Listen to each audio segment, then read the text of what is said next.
Okay. So what you have is you have a database, you have a SQL database inside of your whole solution. So your database is just one piece of the puzzle. The database is what we're going to use to store data that you want to keep. This could be a log. It could be access of your visitors. It could be, if you have visitors create a user account, this is where you would keep the user account information. If you had a complete e-commerce site, you would keep track of the customer information, the order information, what date they placed the order, what credit card they used, how much the total was. You may actually keep track of things such as what they ordered, what the quantity of the order was, how did you ship it, how much tax did you collect, what color shirt they ordered, etc., etc. So the database can be used to store any number of data. What we're going to do is we're not going to concern ourselves with how to integrate the database into our project as much as we're going to just play around with the database itself and get used to SQL Server. Does anybody have database experience with SQL Server or another product? Anybody use Access before? Okay, a little bit of Access. Has everybody used Excel sheet? An Excel sheet is really close to, it's a storage of data. You can actually perform and use, if I wanted to build a website, and we have built websites where we use Excel as our database. We have or had, we still do, okay. It's actually, we just connect into the Excel spreadsheet, actually exactly the same way. There's some minor differences, of course, because of different programs, but exactly the same way as we would connect to a SQL database, and we execute the same statements to pull data from it. I can't remember what the exact site was. I think it was one of those. There's some organization protecting women. It was a women's protection agency, right? Yes. Okay, and we didn't list them here. But what we did was, even on Ohio Valley, we built them a custom directory that looked at their Excel spreadsheet. And the reason we did that is because they wanted to be able to, they had an Excel spreadsheet of all their contacts, and they wanted to upload that Excel spreadsheet. So we built the website to look at that Excel sheet, and that was where all the data was held. Excel spreadsheet has records, it has fields, it has columns, and you can store the data in there. So right here, the database, MDF, you have two files. You have the main database file, which is where all the data is. You also have what's called a log. A log is going to keep track of changes that were made to your database. That's really not important for the class. Just wanted to let you know what that extra file was. If you tried to delete it, you very well could and might break your database file, because they work hand in hand. The log keeps track of what's going on with the main database.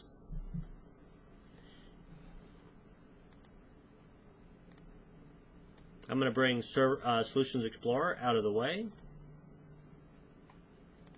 Really think about it, all a database is, the simplest way to look at it, all a database is just a really fancy notepad file. That's all it is. Just the SQL itself actually manages handing you stuff, and you use special ways to talk to it. But that's all it is on your hard drive. It's a very fancy notepad document.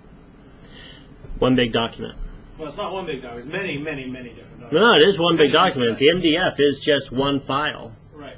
Inside the file, you could have lots of objects. The first object we're going to talk about is a table. Access has tables. Think of, if for you of those that don't have Access experience, think of Excel, think of a table as being a worksheet. If you want to keep customers in one worksheet and orders in another worksheet, then you could have multiple worksheets. What we're going to do is create two tables. The first table is going to be called, let me see, what do we want to do? Customer? Okay. So I'm going to right-click Table, Add New Table, and I'm going to create a couple of columns. I'm going to say ID, and I'm going to give it a data type of integer, or an int. I'm not going to allow nulls. I'm going to give a first name and call that a varchar. I'm going to allow 50 characters.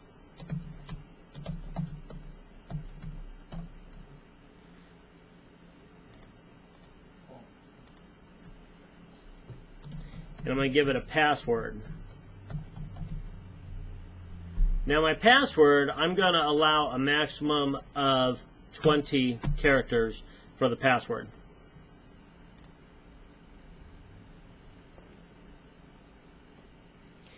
So I've created 4 files. Up in the top, you have the column name, the data type, and whether or not you allow nulls.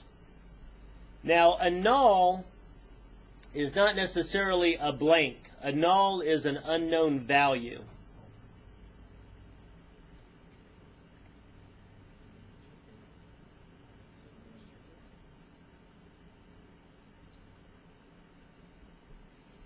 Jim, do you have those 4 fields? Yeah. Okay.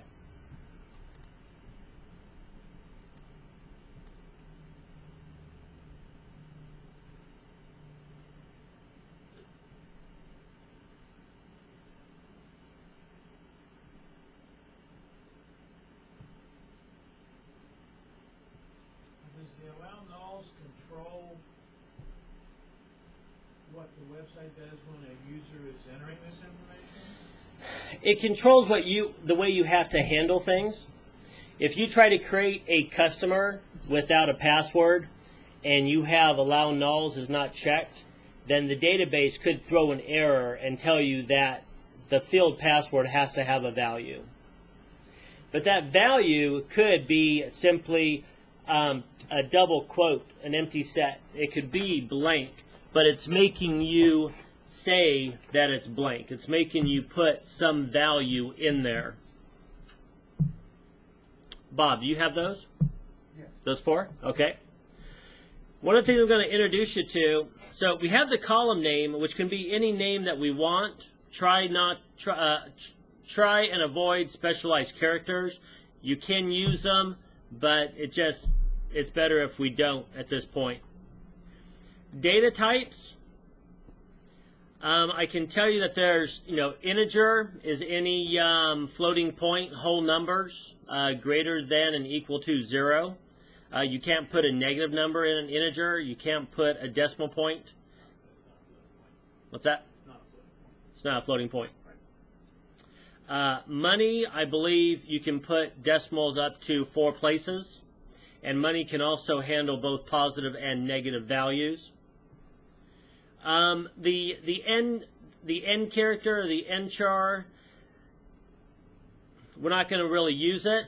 If like an end char 10, that is always going to take up 10 characters in the database, even if they're blank. So if you picked an end char and you put the word cat, the value would not simply be CAT. It would be CAT blank, blank, blank, blank, blank, blank, blank, blank. It would be 7 blanks. It would always be 10 characters long. We're not going to use that. I don't even find in our use, we never use it. The only ones that we've used were like the int, the money. Sometimes we use the text, although we want to get away from that because varchar max is so much better. So is the n prefix indicates that it must be a certain number of characters? I mean, there's n char, n text, n varchar. Go ahead and explain To be the. honest with you, I don't really know, nor have I ever had a reason to. Okay. What we do know is that nchar forces you to take a certain amount of numbers. So, if you look at it logically, any of the n's would probably function the same. Whereas var is typically used to mean varying or variant.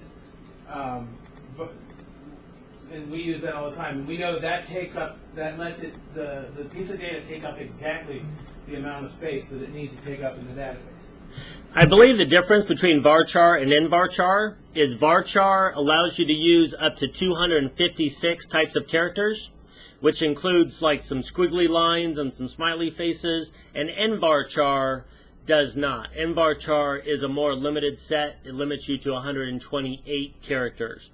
We've always used the varchar in our own database. If you knew that you were only going to have real characters and you were never going to have somebody from a foreign country and you were only going to have numbers and lowercase, uppercase, numeric characters, you could get away with using the nvarchar instead of the varchar.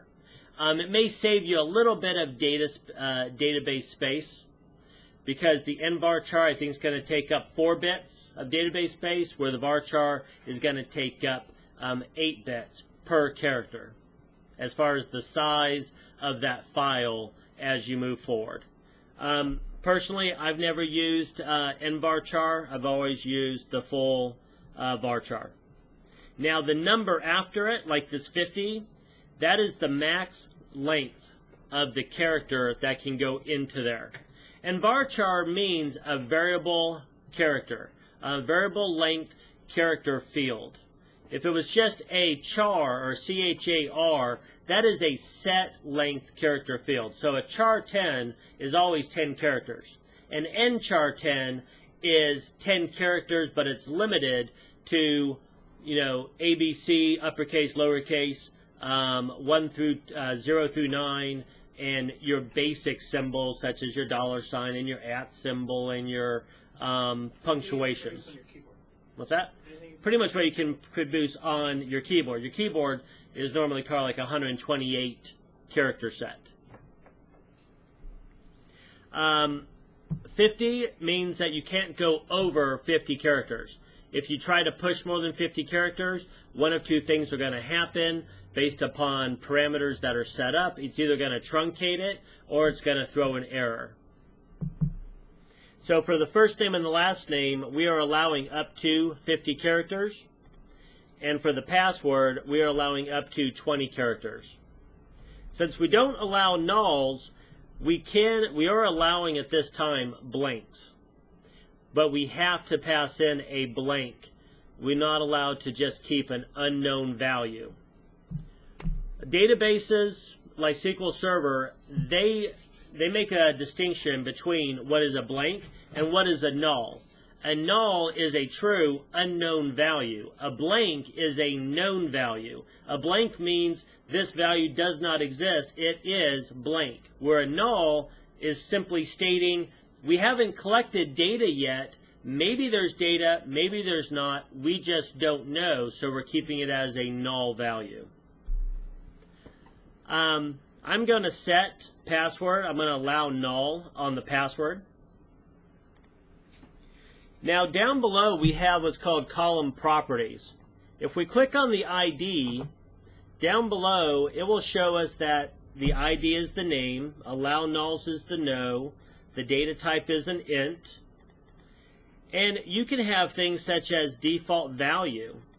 You're allowed to say by default any new record I create is going to be a certain number.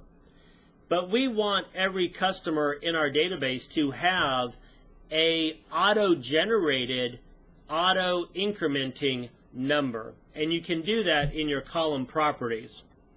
If we scroll down into the column properties,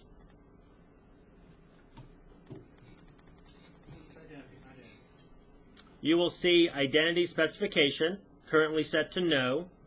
If I click the arrow next to it, it says is identity no. I'm going to change that to a yes. By default, it sets the increment as 1 and the identity seed as 1.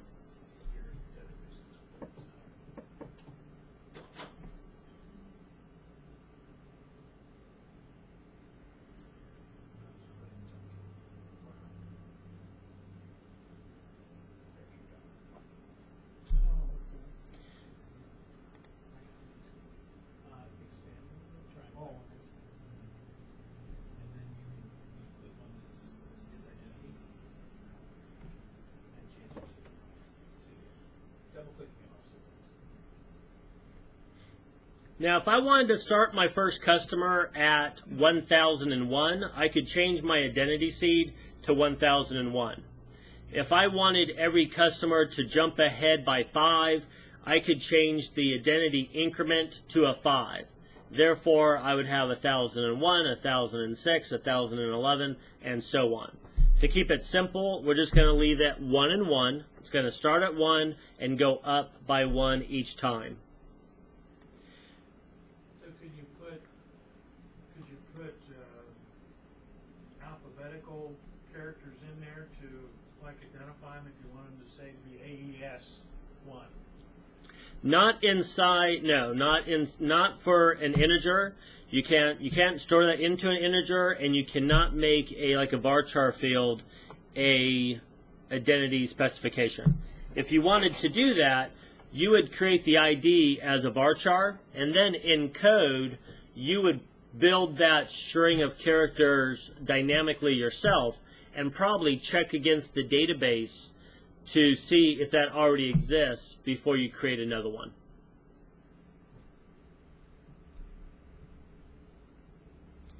One other thing I want to do is make the ID a primary field. So up here by the to the left of the ID, I'm going to right click and choose Set Primary Key.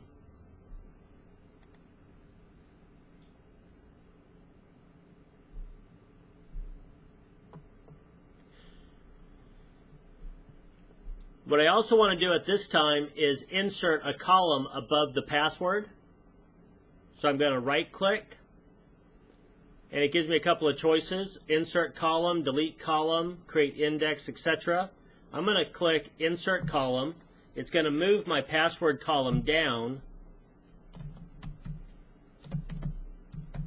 and I'm going to call this column date joined.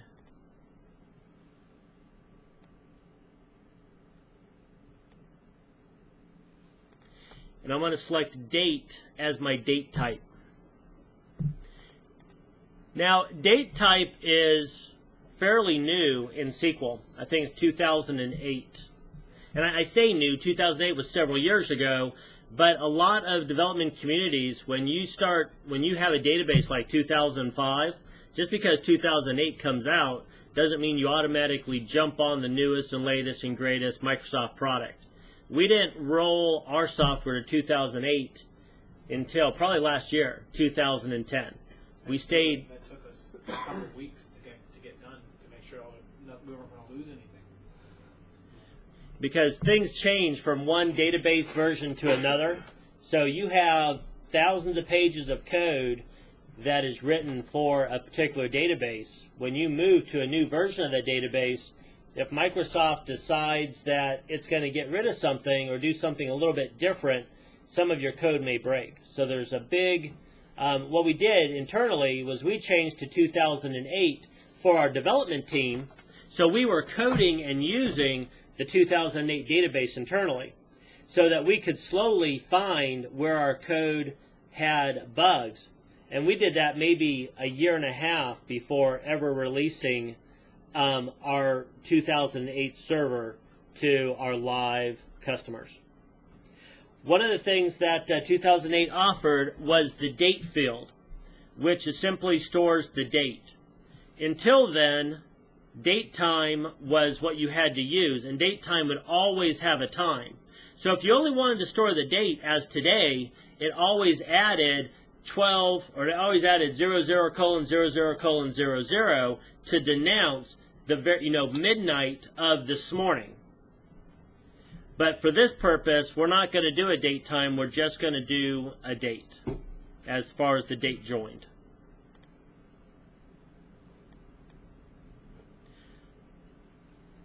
I'm going to save the table up on top. I'm going to click, you can click File Save, Save Table 2.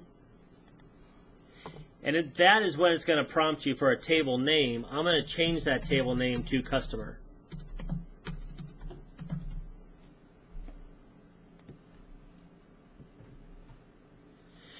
Now I can leave that open in the design view, or I can close it. I'm going to go ahead and close it at this time. you can see that it's over in the Server Explorer.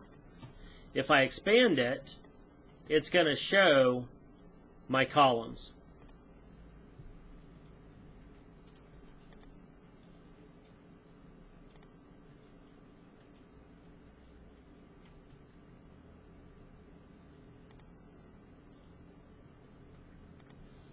So now what I want to do is I want to populate and put a couple of customers into this table.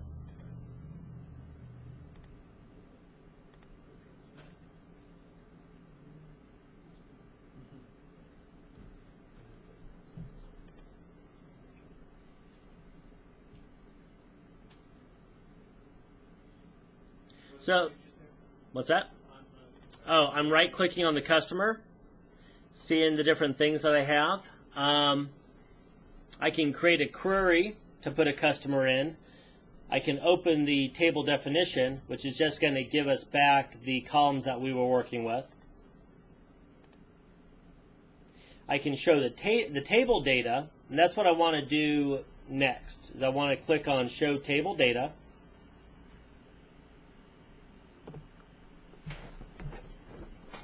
And it looks sort of like Access, sort of like Excel. It looks more like Access because the next record has a bunch of nulls or unknowns in the database. Now, if I click on the ID and try to type something in, it's not going to allow me to type anything because we've already designed the database table to create that ID on our behalf. So I'm going to put my name as first name, last name,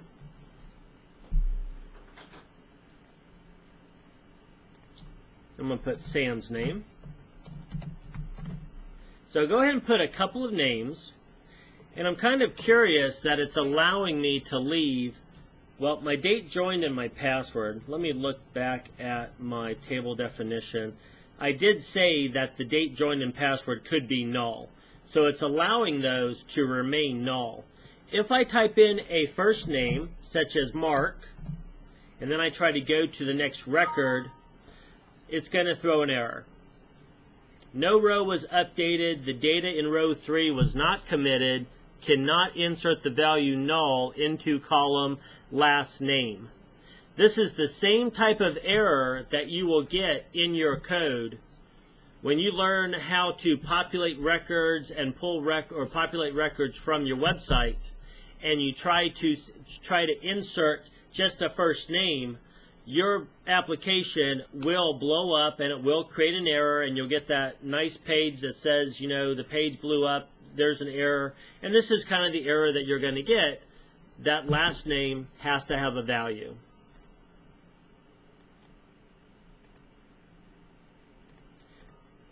So I am going to delete that row for now.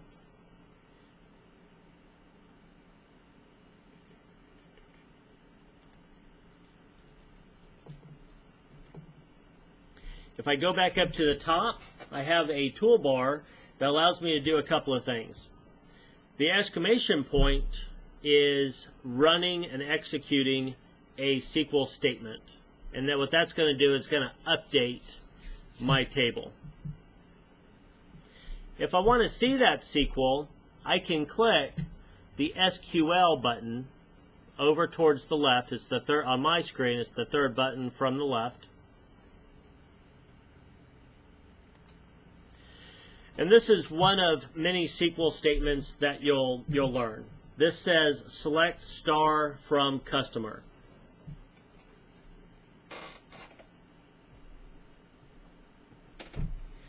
What the asterisk means, when we say select star from customer, it's not really a star, it's an asterisk.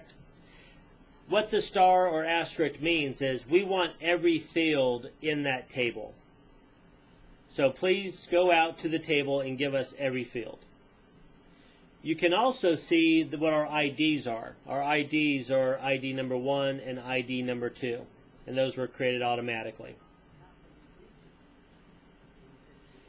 Inside code, when we put a, the next thing we're going to do, we're going to learn how to insert. Well, let me back up a second. If I go too fast, somebody slow me down and ask questions. And that just kind of like keeps me from just, going full speed ahead. What we're going to learn is SQL statements, because that is how our website is going to interact with our table.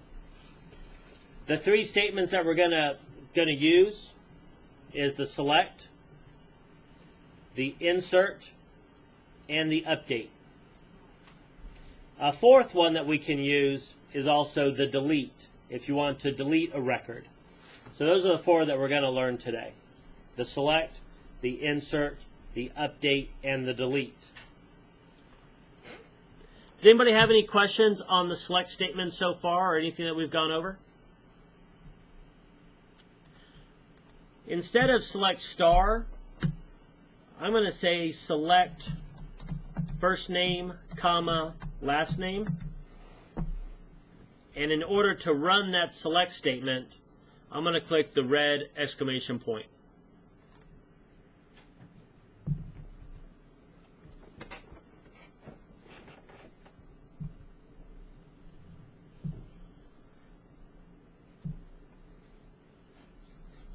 And so you can see that it only returned the two columns that I asked for. You have to have two spaces in there, because I only had one and it didn't work. What space? I only had one space after select. Uh-huh. Oh, there it worked. Now, the spaces, you need at least one space, but I don't think you need more than one.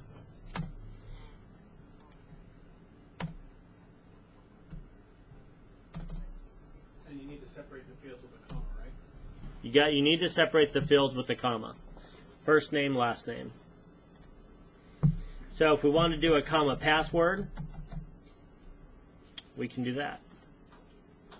So is it basically a comma delimited file? I mean, is it just, can you import any comma delimited file? You can take any comma delimited file and import it into SQL Database, absolutely. And to get the list of fields, yes, the fields are always common. Now, I don't know if that allows us to do it in Visual Studios. You may have to access the database using the full SQL Server Enterprise Manager.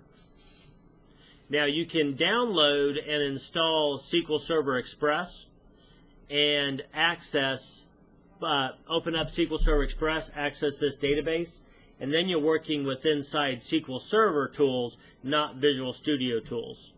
Visual Studio tools are going to be somewhat limited on what we can do to the database. They're more pointed towards the developer who's actually building websites, so that the website can put the data in, rather than taking a server administrator who is taking stuff from a CSV or a comma separated file. Are we going to build a page to collect this data?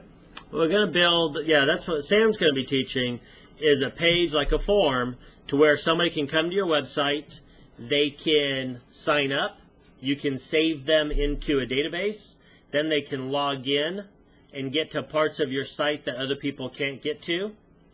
As an admin, you're going to be able to view, search, edit, and delete customers from your website. Today's goal is to get you exposed to all the statements that SQL needs in order to accomplish what Jason just went through as far as the application is concerned. So then this is normal in the development process, is to go through, figure out how you're going to work with your data, and create that in SQL Server, and have a list of just have a list of everything ready, so that when you go to develop it, you're simply moving it out of SQL and putting it into your code, and then making it work there. Yep. Bye, Diane. So from my select statement, I'm going to remove the password, remove the comma after last name, and I'm going to introduce you to what's called the where clause. We don't mean Wolverine. And I'm going to say where ID equals 2. So it's select first name, comma, last name from customer where ID equals 2. And what I get back is Sam Anderson. So in my website, if I wanted to pull back the first name and last name of the customer with the ID of 2, this is the statement that I would have to design in order to pull back Sam Anderson as my customer.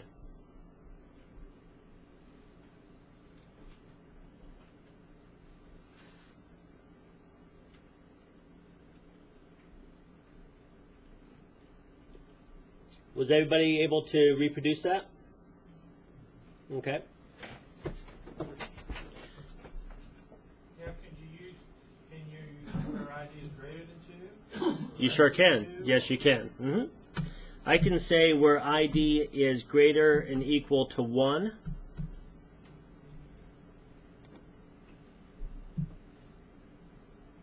That's going to return both of my customers.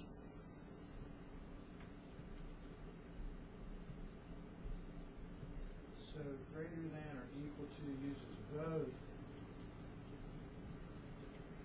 You do it Is is not. not 1.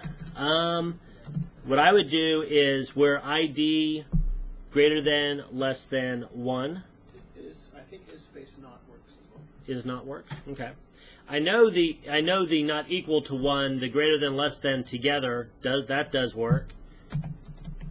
Let's look at is not. So I'm not 100%, I could be wrong. It did not like the is not. Because it wasn't trying hard. So, yeah, it's like not equals.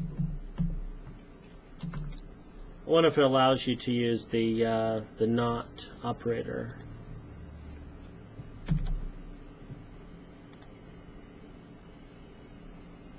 That would be ID equals 1. Yeah, where not ID equals 1, or where not ID equals 1. So the not does work. Where not ID equals 1, that would be how you would do that one, Bob. I think they call that negation operator.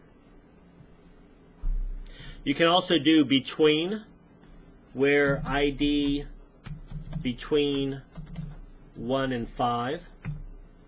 That's going to return everybody in my database. If I did between 2 and 5, that will just return Sam. So I can do greater than, less than, equal to, not equal to. We found 2 different ways to do the not equal to.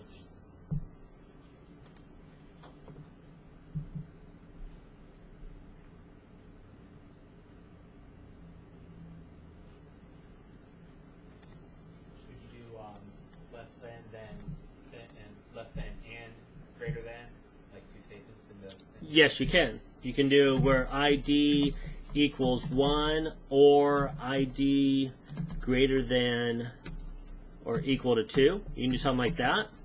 Or what was the other one that you were saying? Just the and instead of an or. And yeah. Well, if you did a where ID equals 1 and ID is less than 5, that will still bring back the ID of 1. If I did the or, that would also bring back Sam. Sam, do we have the cheat sheet for SQL? No, but I'm sure I can find one. Okay.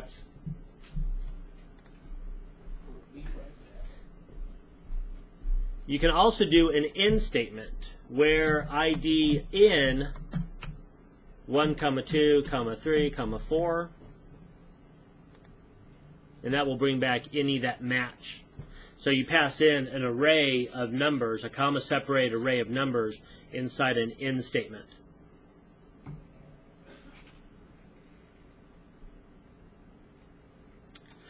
What I'm going to do, because we open this up into the view show table data, I'm going to exit out of there and I'm going to right click my table and say new query.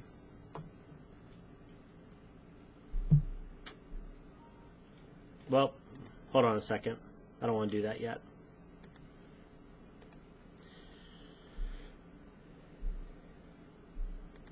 I'm going to go back to the show table data and press the SQL button, which is pretty much just where we were at. it takes us back to the select star from customer.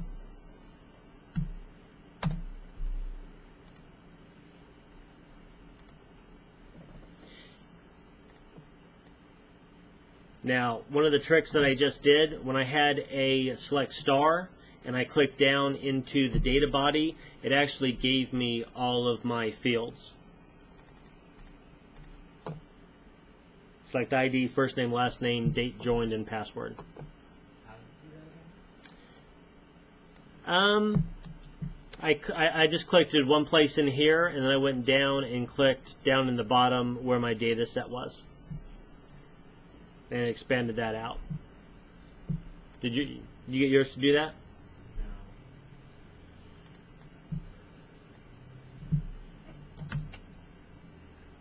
Try this. Do the select star, space, and then put the from customer on the top line. Yeah. And then click the red exclamation point.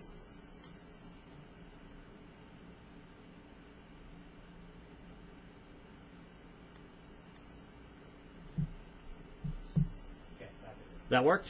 Okay.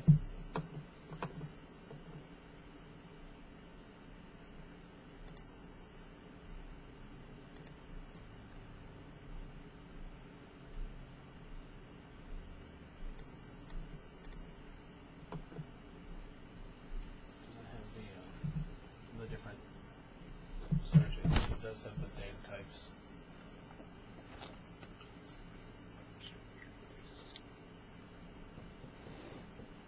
I'll take what you showed me today and make one if you want. Okay. Let me get this one just in case. What's that? Yeah, pass this out. It's not doing the what we're talking about so far. So what I'm going to do is I'm going to take notes.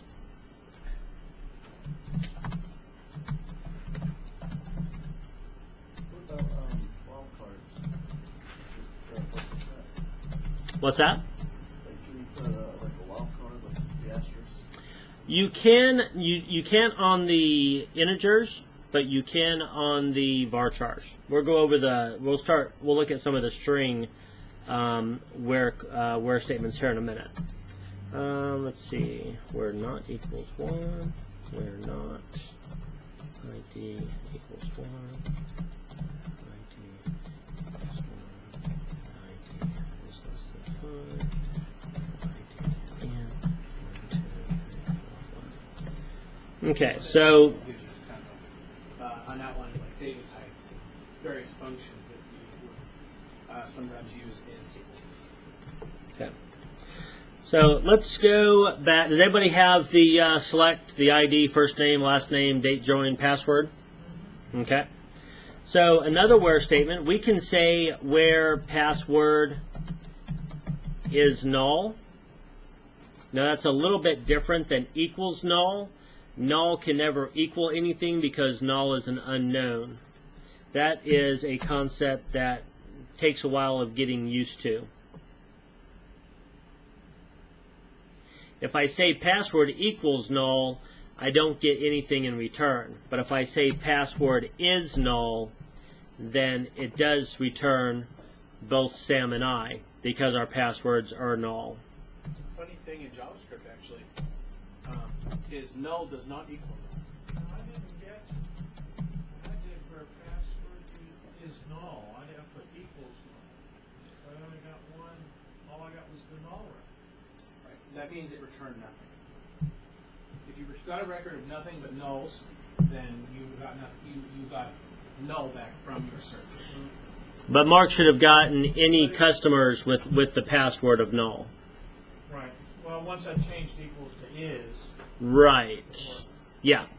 Yeah. I just had equals in there. Right. Equals is not going to work because null is never equal to anything. Null is an unknown. So SQL just makes that determination saying is null. It's like a math when you go with variables, you can add it's equal to something versus it's defined as something. Correct. So like this is defined. Is defined? It's defined as null. It's as unknown or It is just undefined. like an undefined. Undefined. Well, It what I functions mean on is the the same word purpose. is like saying Because you can't have anything that's equal to undefined. It has to be undefined. It's a null or undefined is a state of being more than a value.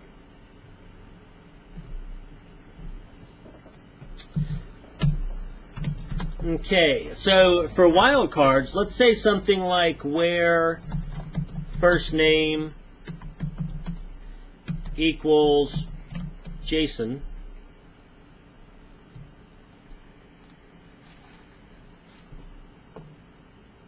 That works. Now, if I say where first name equals JAS, I'm not going to get anything in return. If I want to use a wildcard, there's a couple of different wildcards, but let's just say % is any number of characters. That's still not going to work unless I use like instead of equals. If I'm using equals, then it is searching for a name of JAS with a % sign. It expects % sign as a physical character. If I say like, it's using my % sign as a wildcard.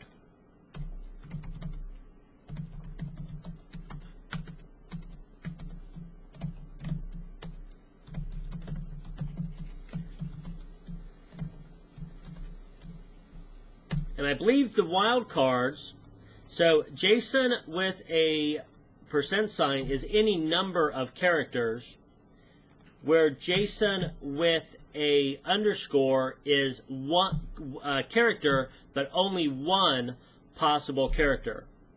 So first name like JAS underscore returns nothing, but JAS underscore underscore does return JSON, because underscore denotes one character. It can be any character, but it only can be one character, where the % sign can be any number of characters. Does asterisk also work for any number of characters? The asterisk? Asterisk, I mean... Asterisk is what you use in Access, right? If I remember? Or works, yeah. Or works? I don't think asterisk works at all inside SQL. And I think the reason they did that was because they use the asterisks in the select side of it, you know, to denote all columns. Does question mark indicate a single character? Isn't that another common convention? SQL broke the mold from a lot of the other Microsoft. Make a difference. They had to, yeah. Well, otherwise So- they would pay for it.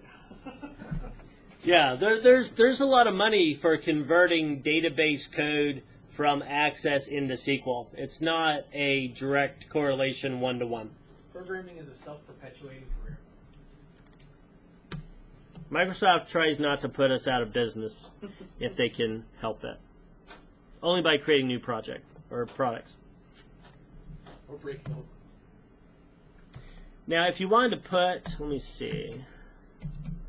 The one thing that I don't have the ability to do, Sam, is I can't really make a query file like we can in SQL Server. You can make a SQL file. Just add a new item and then you can find SQL in there.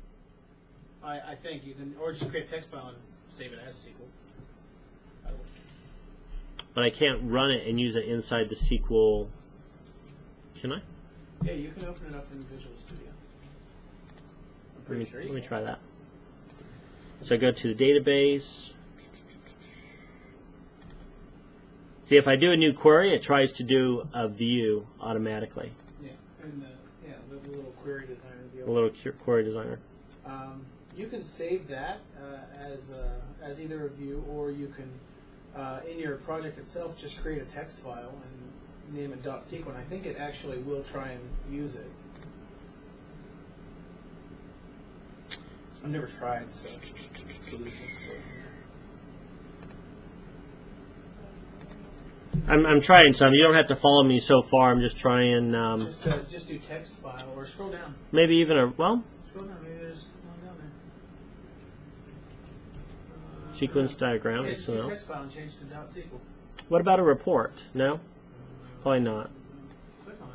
It says SQL.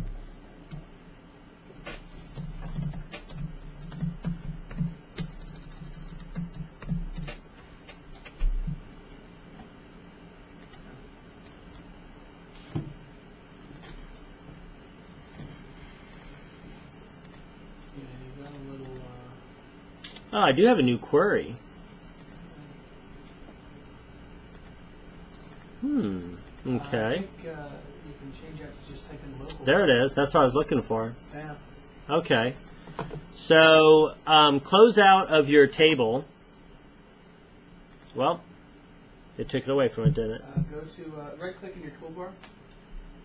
I think you can go to data. Yes, try that. No. Data design, data Query design? generator, query designer. That's probably it. Yep. That is query designer.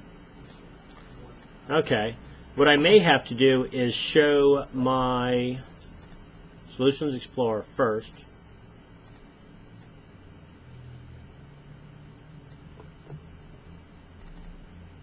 You know what? It did treat it as a query.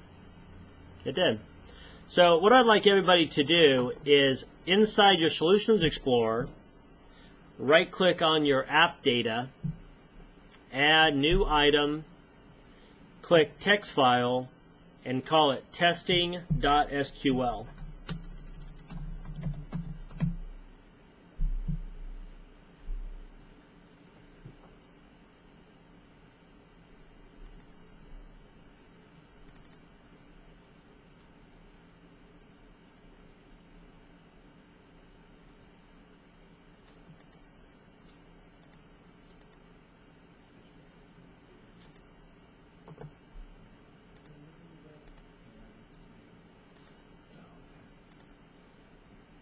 That appears in your solution.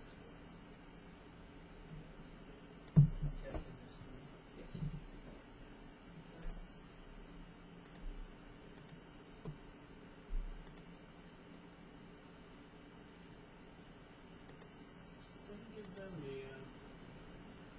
new query. This might be because I do have SQL Server installed. Because you do.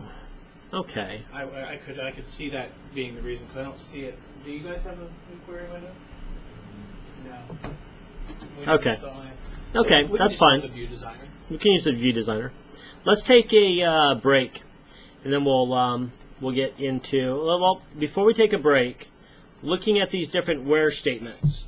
First name equals JSON, first name like JAS, any number of characters afterwards, first name like JAS, a single character, and an N.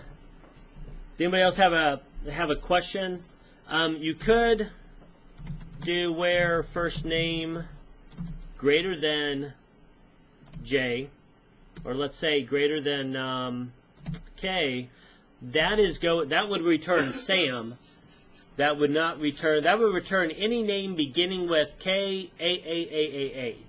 It would actually not return somebody with the single character K as the first name, because I had greater than and not greater than equal. So it not only looks at the first letter, it looks at all the letters in the first name field? For the greater than? Yeah.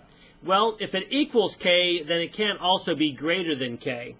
So if I had a customer with the first name of just the letter K, it would not be returned.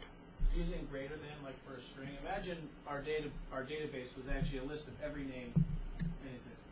If we did greater than K, it would be like going to that list and picking K and then grabbing everything after. So it would not grab K itself unless I did greater than or equal to K.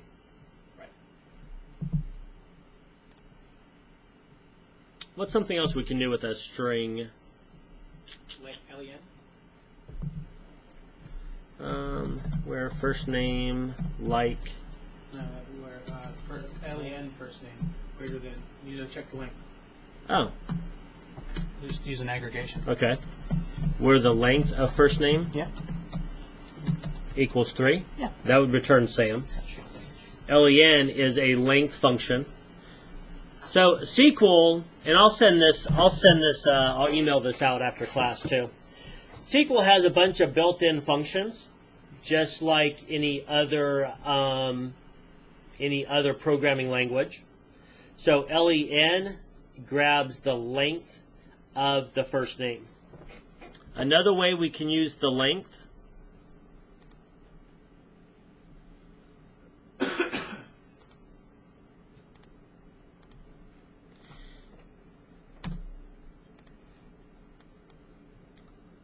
if after password I want to say comma length first name,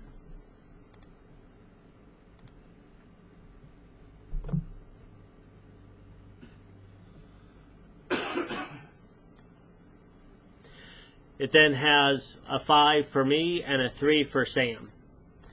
Now, did it add that AS It did. XPROP Yeah.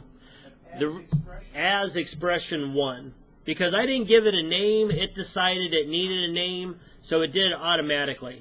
Access does that too, I believe.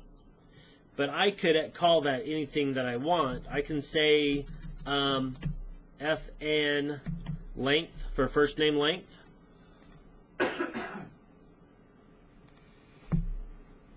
So if you had a database and your rule had been that passwords had to be a minimum of 6 characters, and you wanted to change it so that everybody had to change it to at least 10 characters, Mm-hmm. you could actually search for the ones that just had the less than 10 character passwords and send them an email saying, Please change it to "Update 10. the password because we're changing the rule." Right. Powerful stuff. And the rules, is there some way to know which rules apply to which type of field? I mean, I'm assuming that not all the rules work with all the fields or work the same way. They don't. They're not going to work the same way. Like I can't do a where ID like, let's say, where ID like 1. That is probably going to blow up. I think that might work. Really? That surprises me. It allows some implied functionality. Now, what about 1% sign? Would it give me back the 1, the 10, the 100, the 101? Because integers can go seamlessly Wow. to a string, but strings cannot go into integers. Go to integer. Okay, so I learned something new. Thank you, Mark. You can do a like 1, which would probably bring back any ID that has that begins with the character of 1. But if I did where last name equal to string without quotes, it does not like that. Invalid column name. It's saying it's looking at JSON as an actual column name. So what that tells me I can do is I can say where last name like first name. I can compare one column to another column. Or compare their lengths. Or compare their lengths. Or do something such as, let me go ahead and write that one down.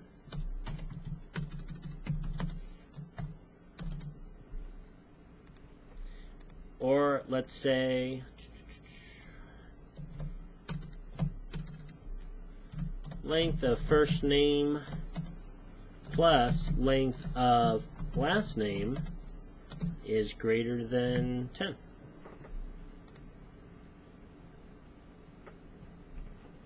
Me and Sam both show up.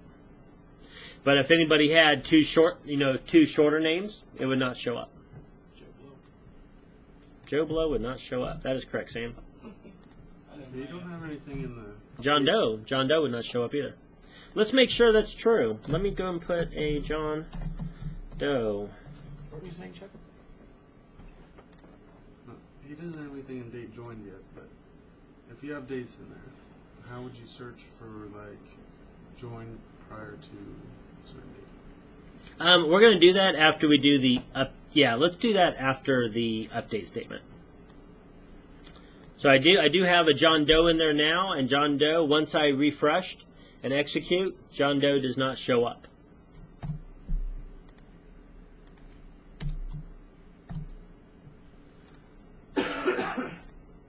Okay.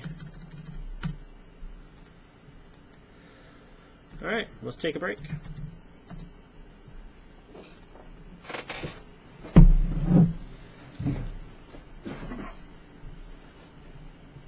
Data is one of the things I like a lot.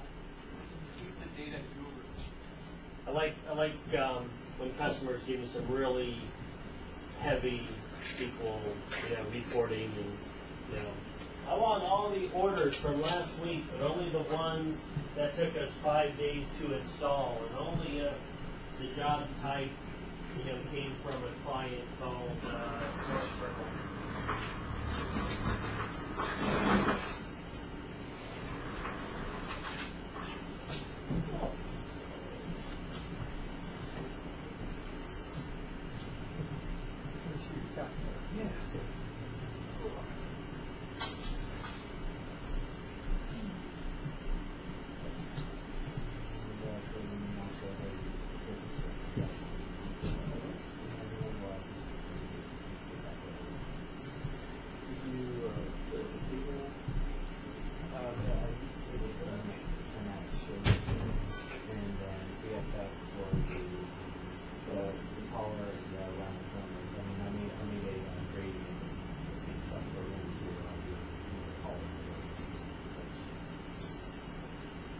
That's impressive.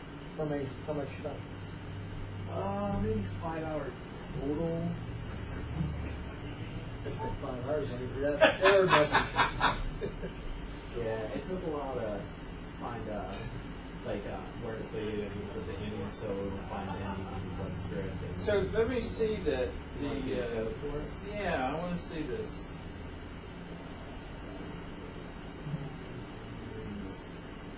So this is the code. Like that, you click the first, you click number one, that takes the variable field, which is non-text is the field with the number here, and it says take that number and add it into it. So it's blank, it finds a zero, finds the phone. That's the stuff right there. That line, I have a line, and this is exactly like that, and I can come back with an error about the space. There's always been some variables in that place. Because the other thing I ran into that took me a long time was this shared in front of it. That took me an hour to figure out I needed to put shared in front of it instead of different in front of it. Because what I was doing was I would be able to find everything, and then down here for like the add function or equal function, that wouldn't find the variable. I could store the value in it, and I could see I stored value in it, but as soon as I switched to a different function, it thought there was nothing in the variable. So I had to put shared to it, and like with the equal function, that says, because when you press this one,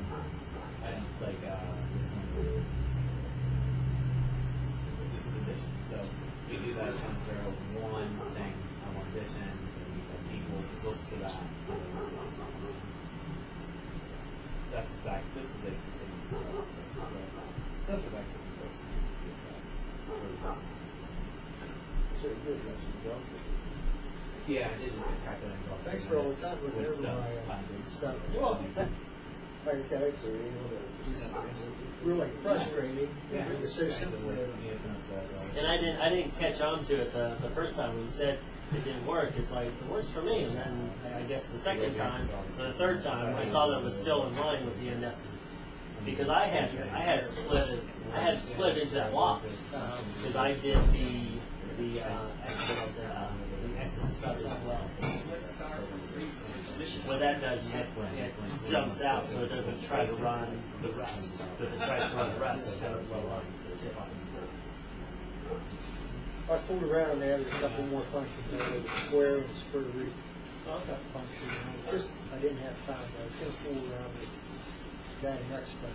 Whether it was, read further.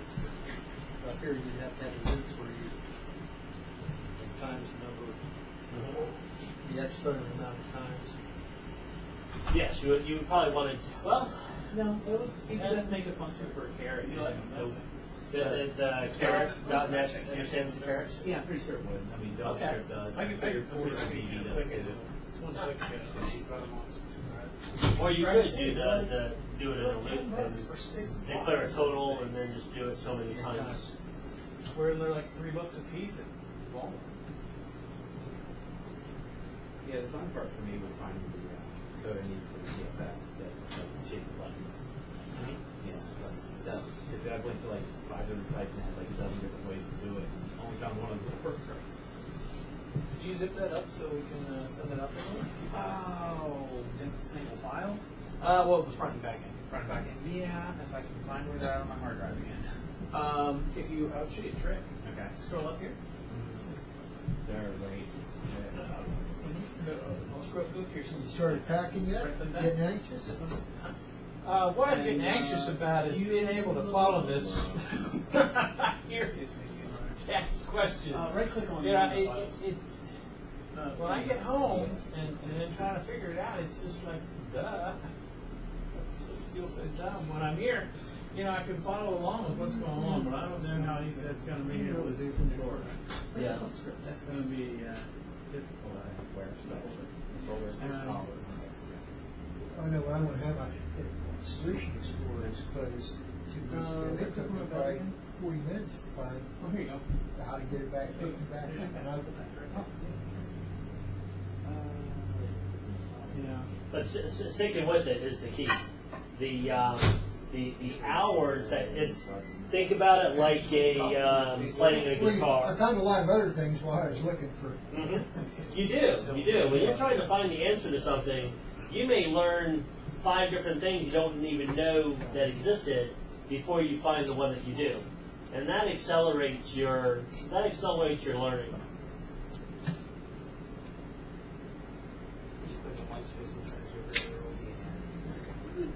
The first job I ever took, and I was really unqualified. I did it for this real estate guy that wanted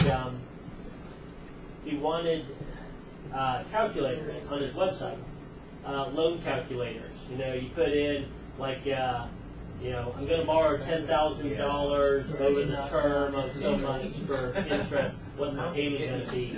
And that kind of stuff. So I learned a lot about mathematics at the same time. I learned a lot about coding. And a lot of my calculators are still in use. And I built those, I think, 97, 98.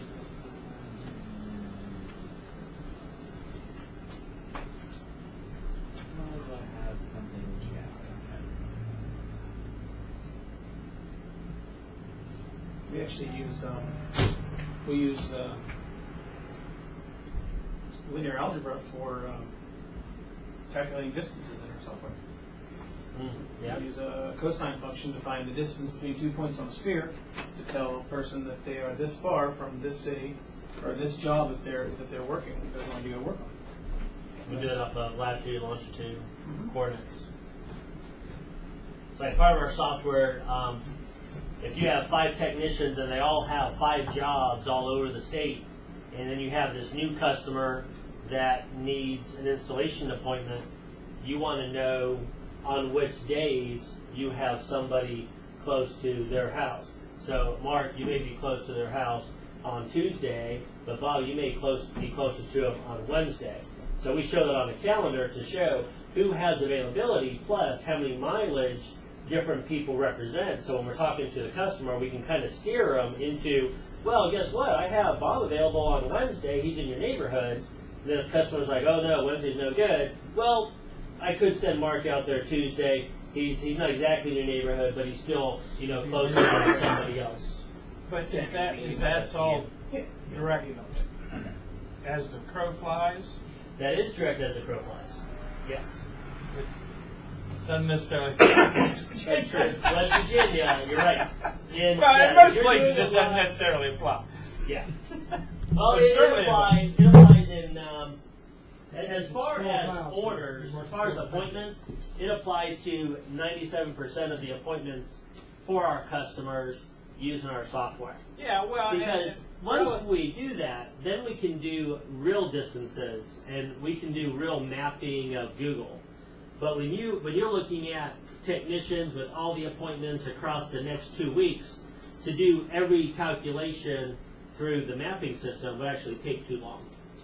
So the crow flies is where we don't get the general. when you do Google Maps and Google Directions, or are they actually using? They're actually using The links of the an street. actual route. Right. Yes. They actually have a representation of lines, basically, in data form, of 3rd Street plus the distance down Virginia Street plus the distance down Main Street to Baristas.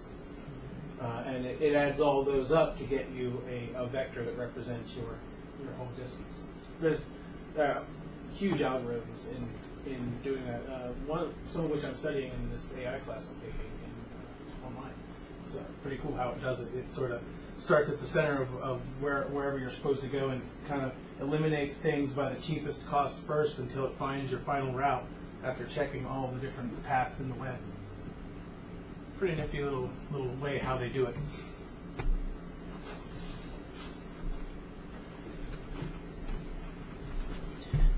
Does anybody have any questions before we go to the next step? Okay. So let's look at the insert statement. Now, we could sit here and type in data as much as we want, and that's fine for us being the developer, but that doesn't help us get data into the database from within inside code. So we're going to review the insert.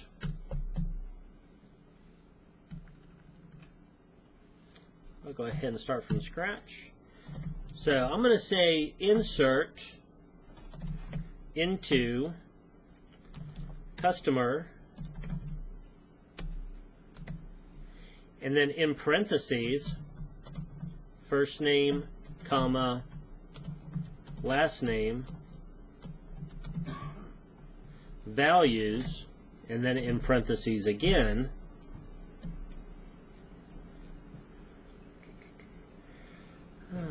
who do I want to use? Let's say Cindy Warren. We'll see if that works. We're sorry. One row. So insert into customer, then in parentheses the field names that you want to put data into, and then values, and then your text strings that you want to put into those columns. The text strings being in single quotes. And as you can see, the text strings correspond to the order that he put in the fields in that first set of parentheses.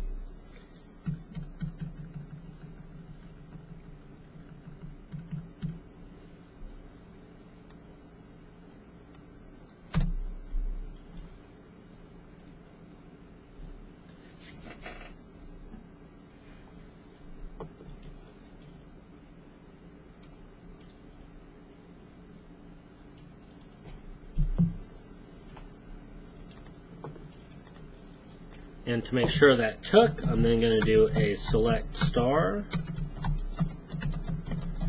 from customer,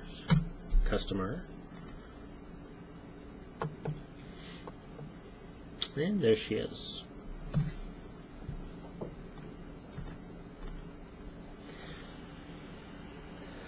So last week, or 2 weeks ago, we learned how to create a form on the web page, and we learned to take those values and do something with those values on the back end. Here we're learning how to put data into a database. So we're really close in linking the two together. Sam's going to show us how we're going to link those two together, next week. But all we're doing is we're doing like a first name and a last name into a form, and then we're saving those to variables, request.form first name, request.form last name. Maybe that's where we say make sure that it has some sort of data in it. Maybe we check the length, or we do something else. And then we insert into our customer table some data.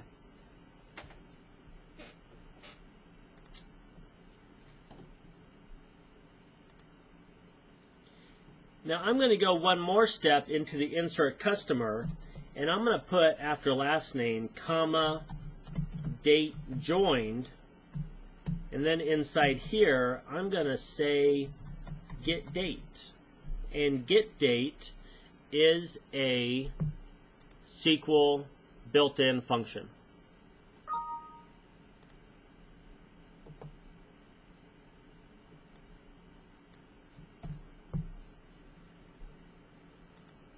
You should be able to separate them with semicolons and keep them all on the same screen. No, that's why I was looking to open up that SQL file, because this is. No. Have you ever used the edit mode inside SQL Server? Yeah. Oh, yeah. it doesn't allow you to do that. Make another window.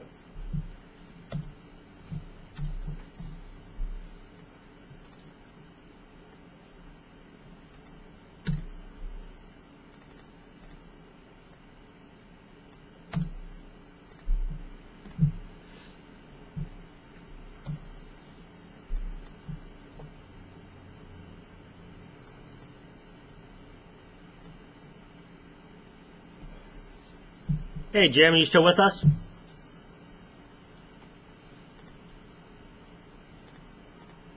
Yeah. Okay. Yeah, one of that left bit.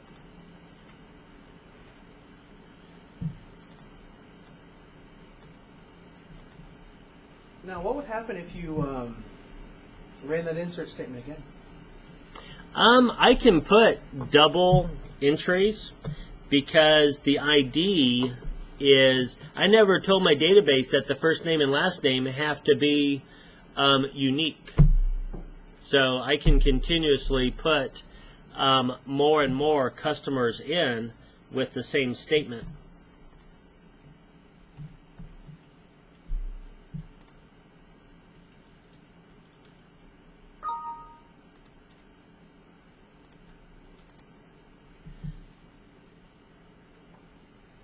So we can see that we have Cindy Warren in there 3 times. 1 without a date joined, 2 with today's date. And so, you know, but they each have a separate ID. It's something I probably want to check for. So if I have somebody sign up, I may want to see if they're already a member. There could be 2 people with the same exact name in Wetzel County. There's definitely somebody, you know, hundreds of people with my name. If you want to, you know, if your website is targeting the whole United States, you have to allow people in with the same first name, last name. What is unique that a lot of people use is email addresses. So sometimes if you can check the email address and you can say this person can only sign up once under each email address. And that's possible. Did anybody use the get date?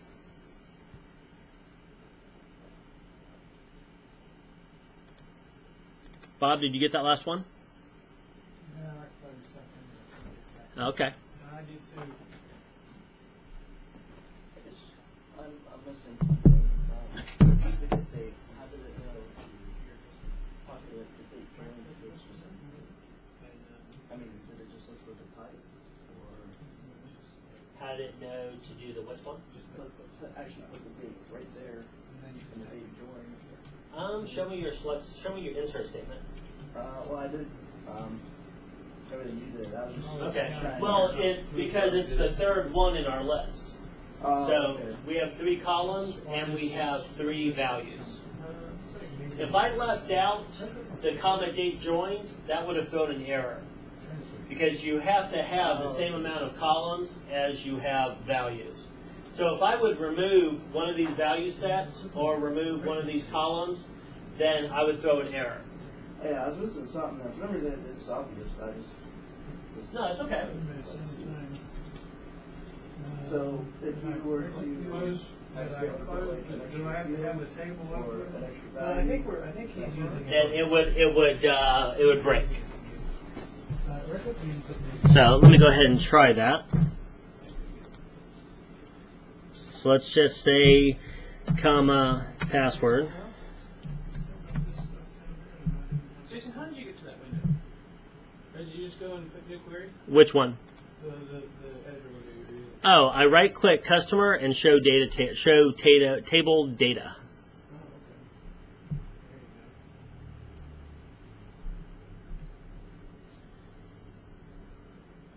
So how'd you get the SQL view? Yeah. Oh, then yes, then I click the SQL button up on top. So,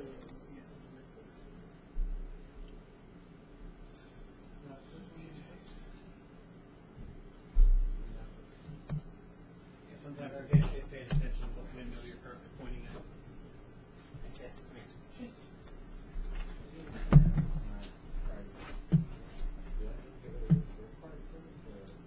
Yes, you can only want, those are technically two separate statements, and with this particular tool, you can't execute two at the same time. After you install SQL, you get something called SQL Server Management Studio, which allows you to actually put as many statements as you want, and it will execute them line for line. Okay.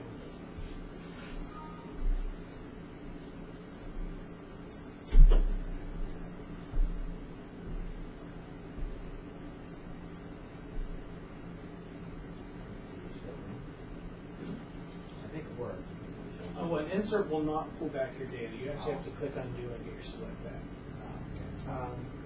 For now, it'd be a good idea to just put them in a notepad. That way you can just copy and paste them back into place.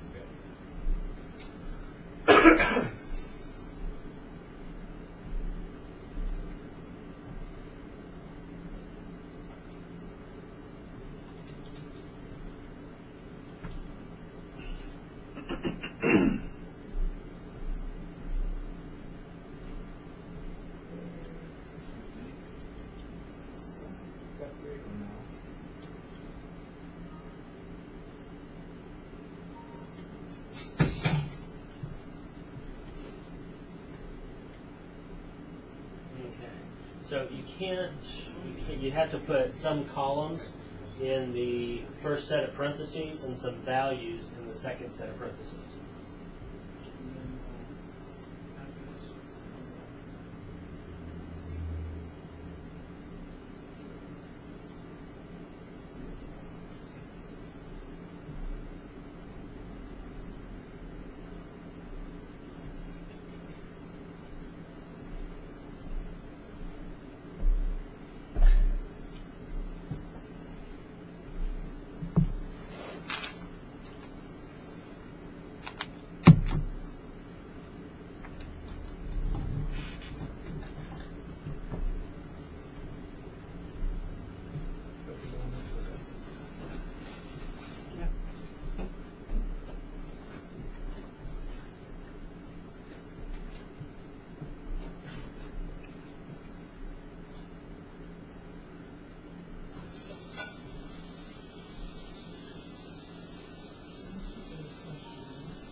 First thing, last thing, date join, single one, insert into, invalid object, insert into customer. Oh, your table is called customers with an S. So you just have to change customer to customers.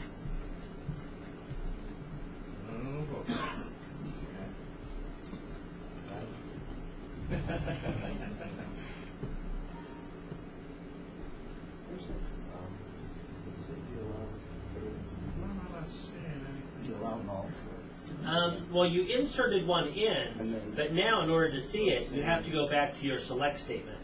So in your, you can go back to where you just were. One of those doesn't match Or format. click on the other view. That one is null. Or no, not that one. Let's go back to here. If And then any use one your part of an insert statement back fails here. to do a validation, What? it'll never Keep partially going. run data.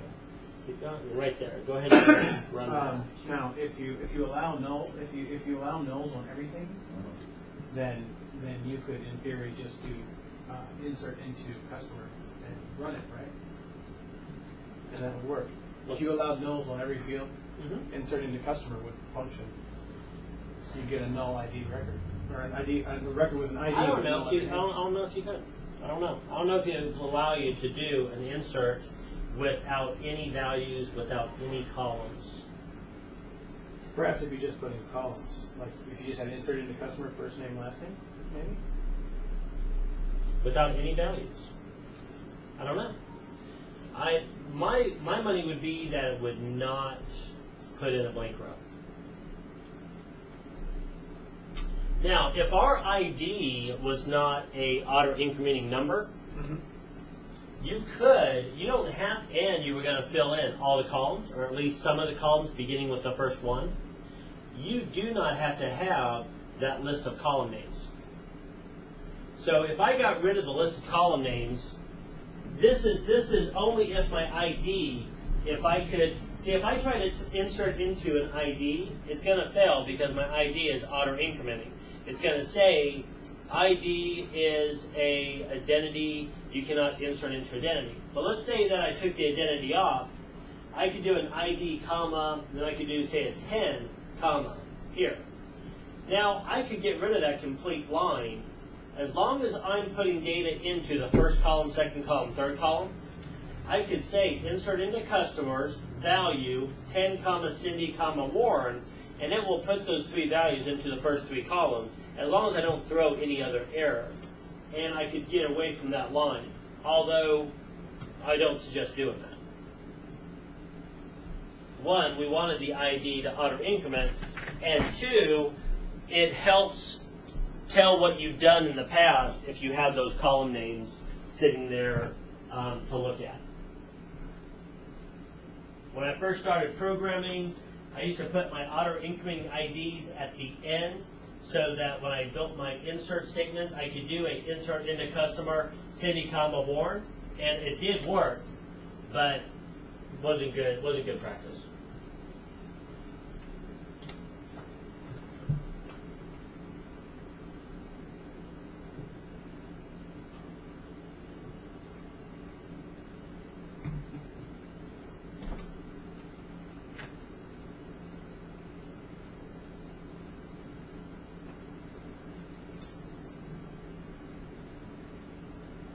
Before you try to run that, Bob, remove the first two rows because it's not going to, the select star from customer, because it's not going to allow you to have both of those in your box at the same time. And I don't want it to erase your second statement.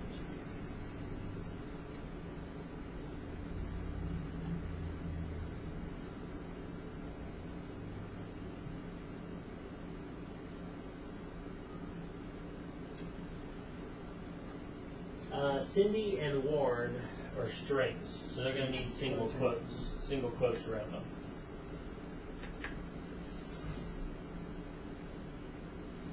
Inside, yeah.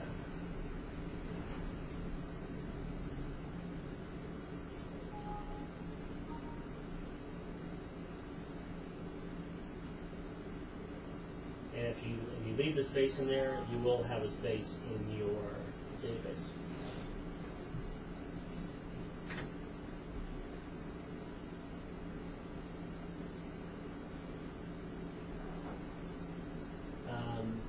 Single quotes, yeah. It requires single quotes instead of double quotes.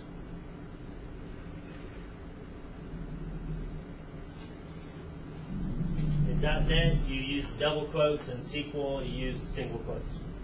In JavaScript, you could use either or.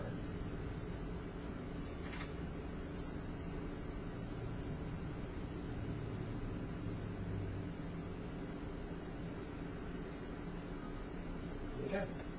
So if you use your back arrow on the top, after you click OK, if you use the back arrow on the top, if you keep going back to where you get the select star, then you run it, you will see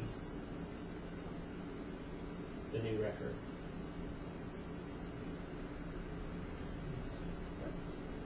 Okay, so let's do an update and we'll do a delete statement.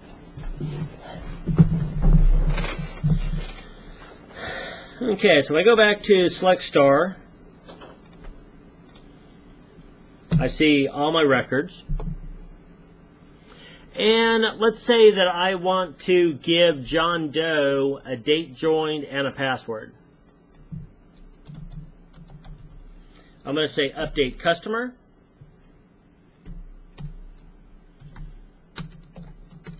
Set date joined equals 11/7/2001, comma, password equals jdoe.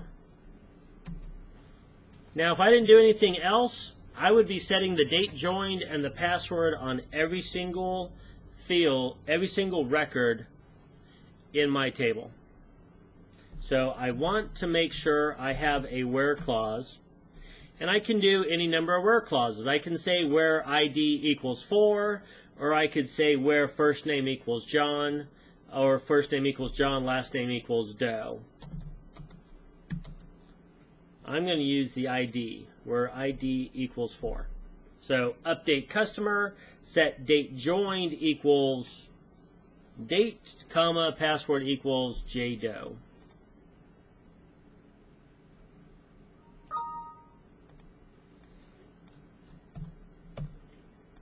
I'll paste that in Notepad where it's easier to see. Sam, how do I get that to show the database after, so I did this here the way I did it, and it shows it there, but when you run it, it doesn't show. It tells it there is. How do I get the... Yeah, you actually have to go back. You have to go back? With this tool, yes. Okay. So you have to go back here and run it again to show everything. I thought I was doing something. So that put JDoe into Avenue, that's what I like. Because we had, He used JDoe, and JDoe happens to be his number 4. oh, and I used number 4, so that's, you put it in my number.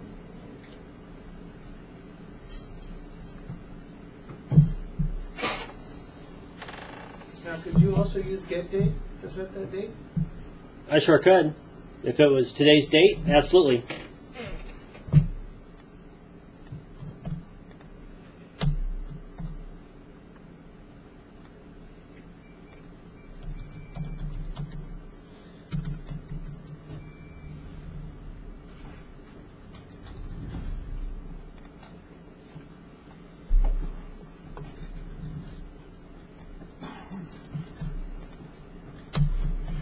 You know, if you come back, you have to program that.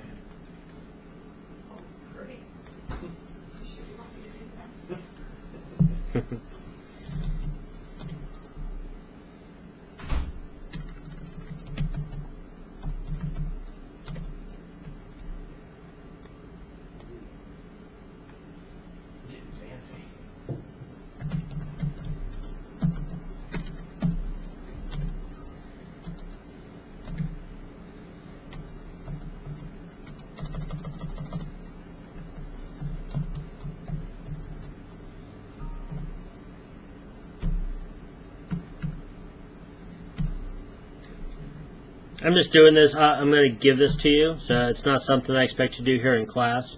But if I wanted to set the password to the first initial of the first name and then the last name, like the JDoe, I could do that programmatically. In fact, that wouldn't be a substring. It would just be last name.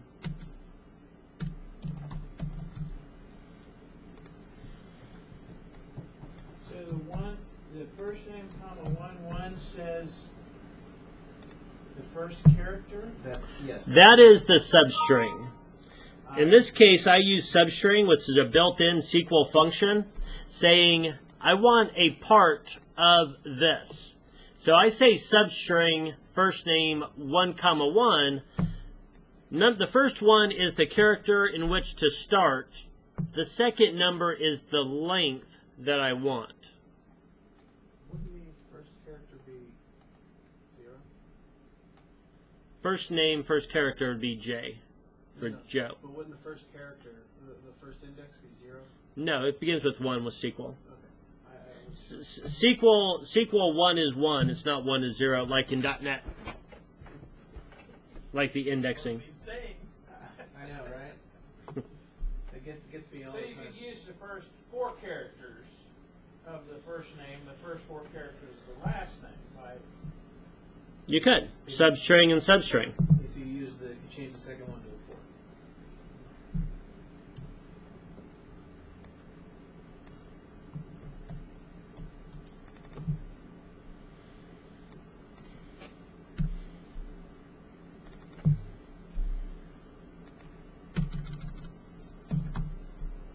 So let's try this on, I'm going to try this on Sam. What was Sam? Was he 2? I think Sam's number 1. But in the depth, You would. My idea is 2.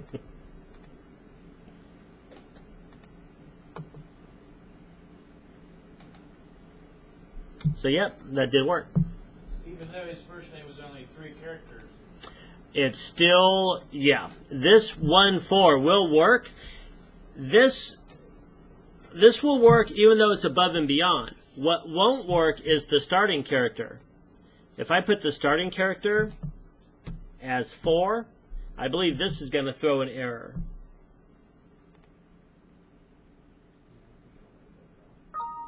No. Wow. What did it do?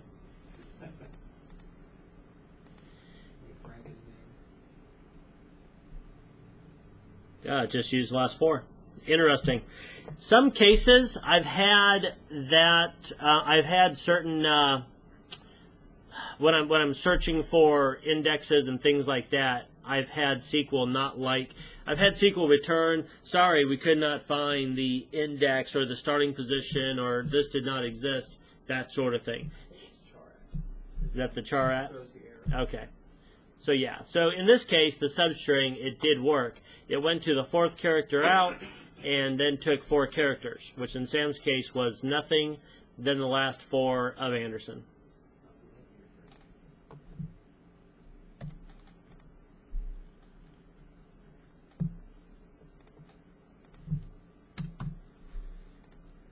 Okay, so there's our update statements. Now let's look, last thing we have is a delete. Delete is pretty simple.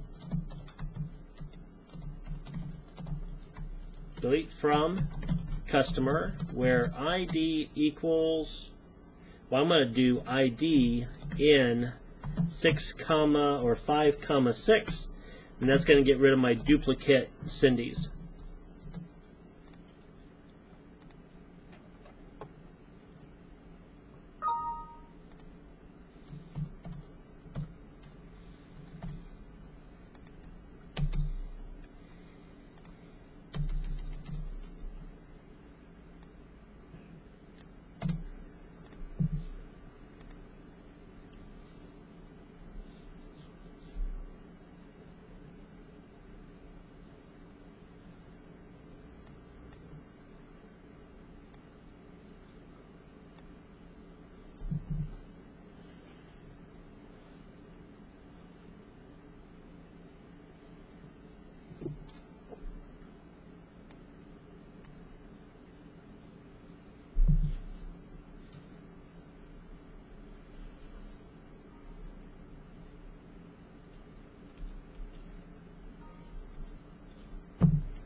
So there's no way to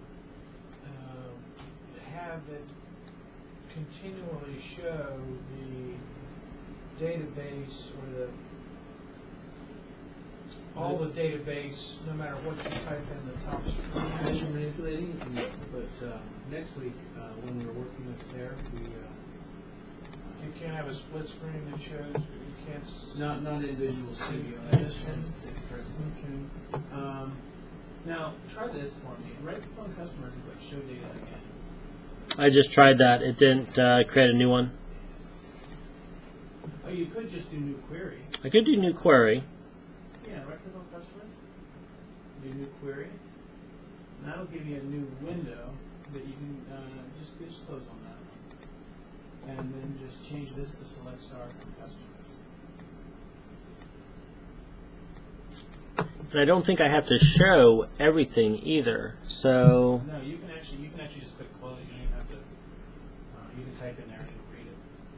I know. How do I close the panes? Okay, I can get rid of my diaphragm pane, and I can get. Okay, let's go ahead and do that together as a class. I'll start over because that's kind of that will actually help you build a query too.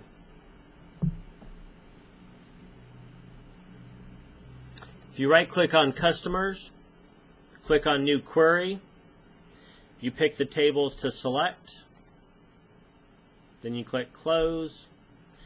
And so what we have here is 4 sections. We have the table, and we can say include the first name and the last name from the customer table.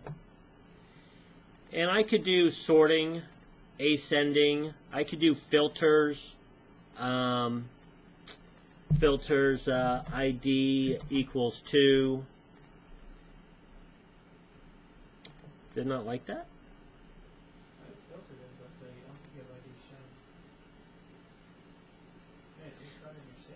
Oh, I have to do ID equals 2 down here.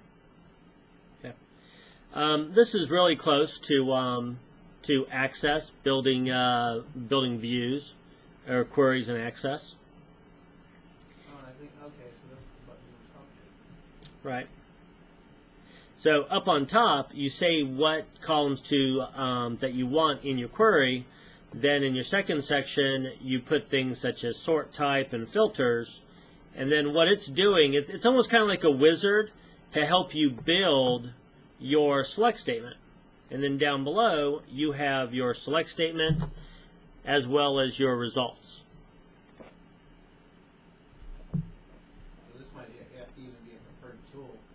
Designing your SQL statements rather than having to look up the exact language and everything. Now let me see if it would allow me to have multiple.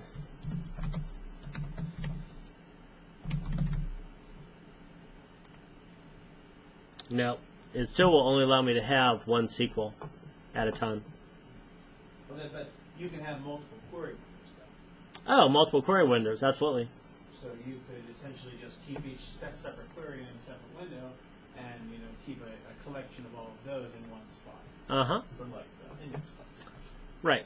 So you can have the select star customer on one table, on one tab, and then your update insert on another tab.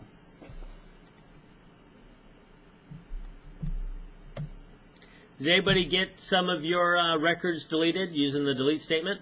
So we have the insert, the update, the delete, and the select.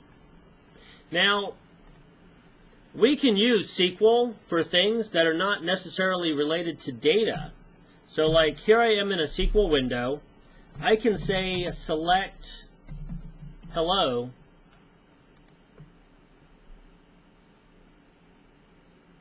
and it will return hello as expression 1. I'm going to change expression 1 as statement. So that did not pull from a table. That just pulled hello from the processor.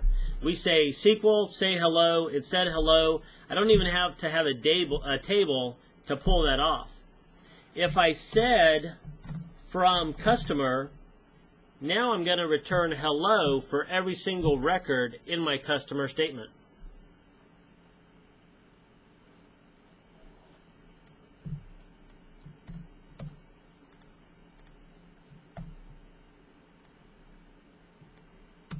We actually have a joke. If you want to see a $5,000 calculator, and you just select 1 plus 1. And our SQL server points to our live server. Select 1 times, or let's select 100 times 8 minus 5.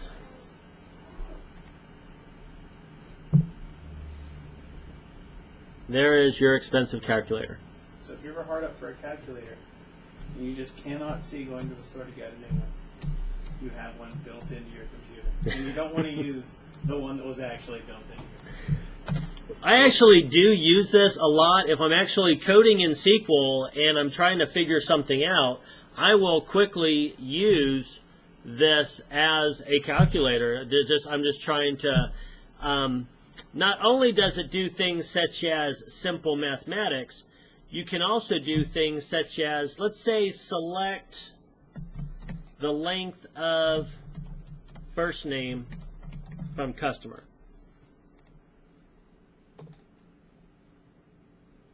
Those are numbers. But now let's say I want the average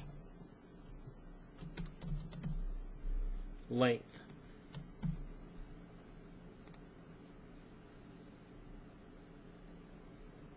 Average length is 4.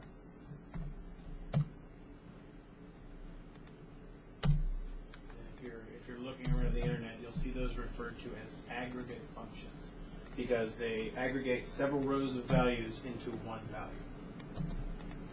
I'm sure they're referred to the same way In math.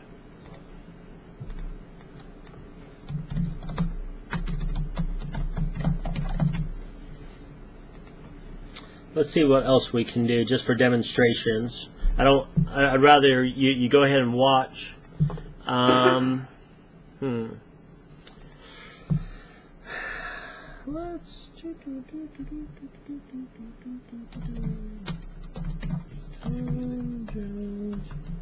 Let's say 11/8/2011.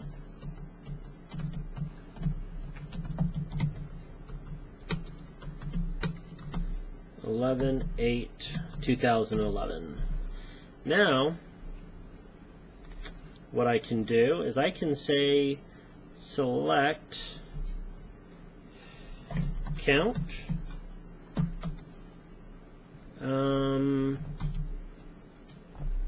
date joined from customer. Now, if I do select count date joined, it's going to give me an error because count is one of those exponential, or what do you call them? Aggregate functions. If I say count just by itself, it's going to give me a count of everything in my customer table, which I have 6 records. But as soon as I add another field to it,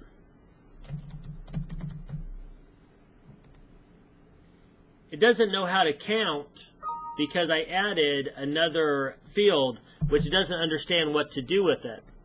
Now, what I have to do is I have to say group by date joined, and I will have the count along with the date joined. So I have 3 customers that joined on the 7th and 2 more customers that joined on the 8th. I also have a customer that does not have a date joined, so it goes ahead and shows that 1 is unknown. I'm going to clean this up just a little bit.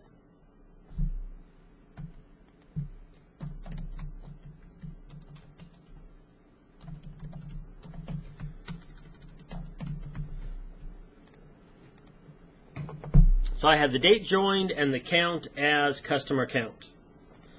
I can go further and say average length of first name plus last name.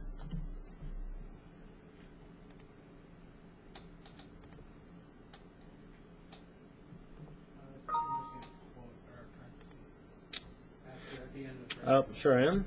Okay.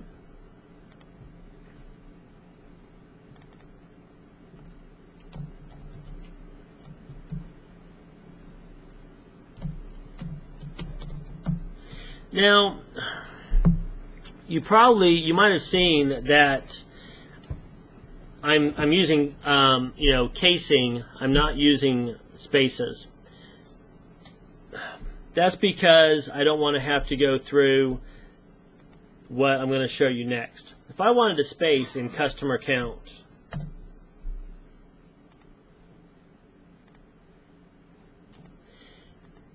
it's going to force me to put quotes around the name.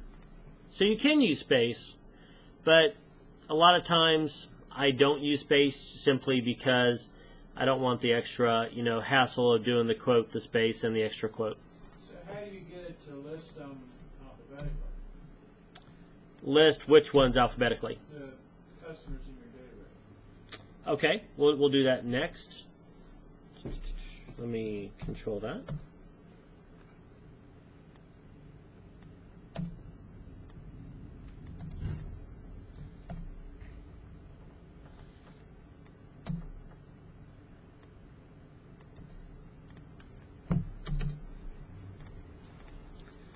We can do a select. That is called the order by. So order by first name.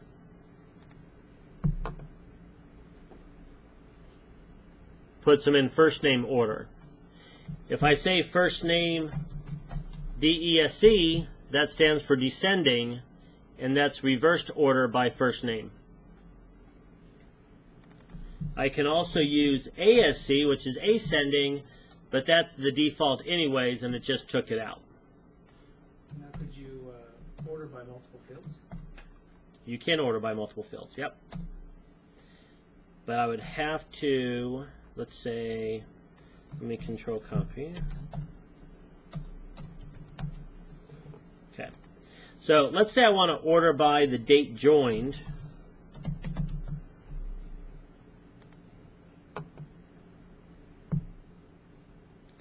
So I have 3 customers that joined on the 7th, and by default it put it in the ID order. ID is by default is because that is the way it's physically stored in the database, because that is my primary key. It's also the way that my data was put into the database originally. So if I want to interjoin the date or the order by the date joined, I could then say comma first name.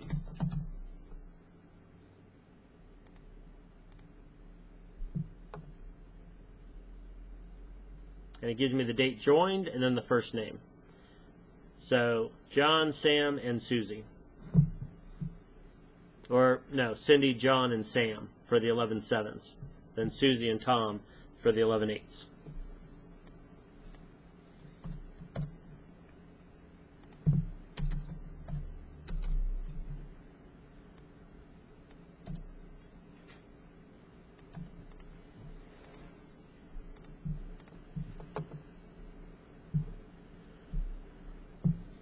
So we have the average length of the name, we have the count, we can do max, we can say max, yeah, let's say max first name,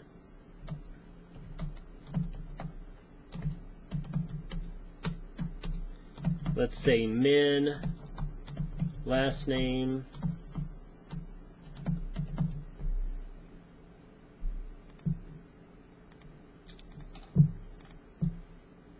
oh, missing a parenthesis.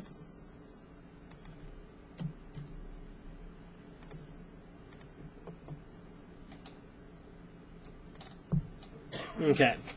So of my nulls, Jason Warren is the max and the min, first name, last name, because there's only one record there. Just so it happens that Sam also has the max first and the min last. And so does Tom Jones.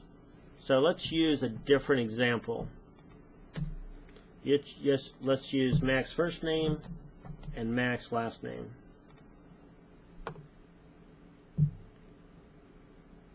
So Sam is my max first name, Warren is my max last name, Tom is my max first name, Smith is the max last name, just for the date joined.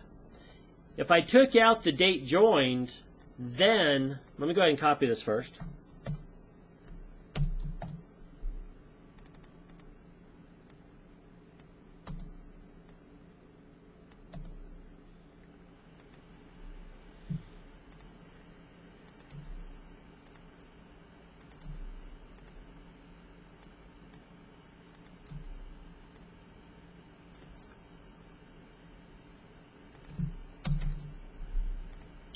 If I took out the date joined and the group by, I'll just have one record. Customer count, the average length of the name, the max first name, and the max last name. It still says min because I did not change the name of my expression. I still called it min even though that's no longer correct.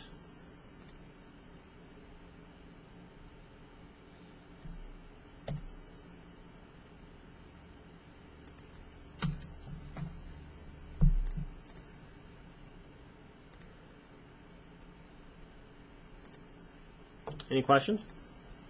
You do a calculated field with the date, say the date joined and you have a 3-year membership.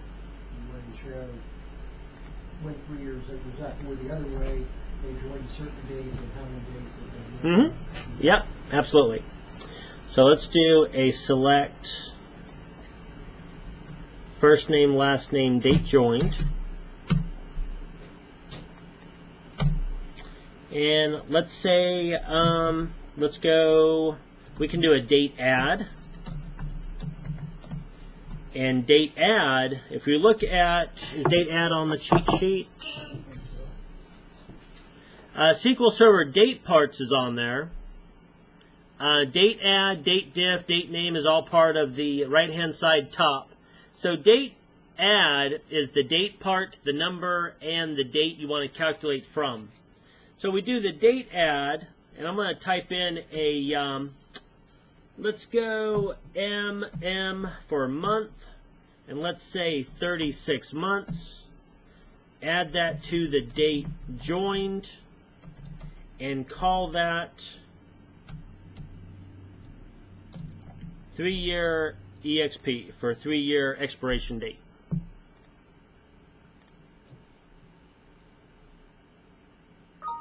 Did not like that. Yes. It's requiring my MM to be inside quotes.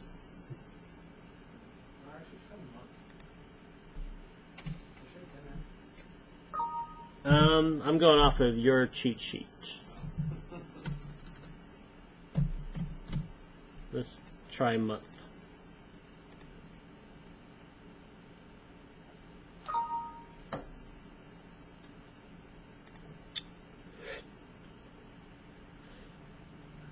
Oh, wait a minute.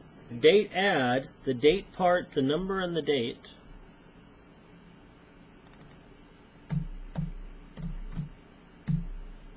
This should be the complete engine, right?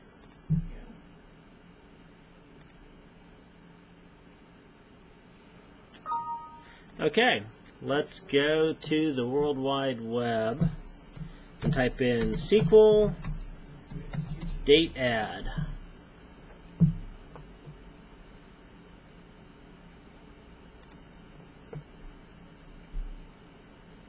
Date part, the number, and the date. Okay, the month can be M or MM. Let's see some examples.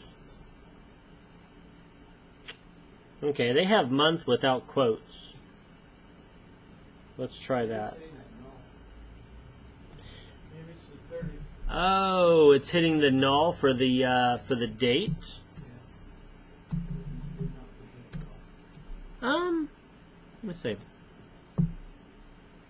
No, it's happening on the parse.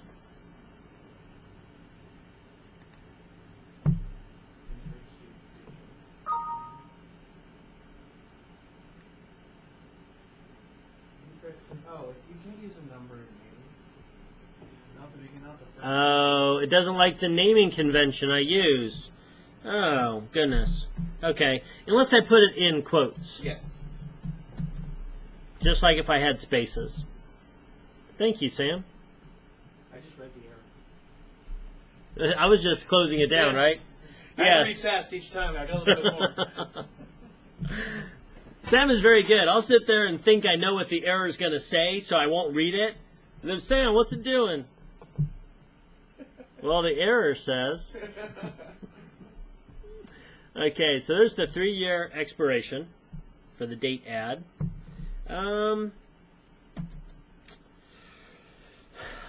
You can do a date diff, you can do a date name. Let's do a date part. I want a date part. I'm going to say month and date joined. I'm going to call that month. Could we also grab how old the account is with the date diff? How old it is, yeah. Huh? You gotta finish your quotes. Okay.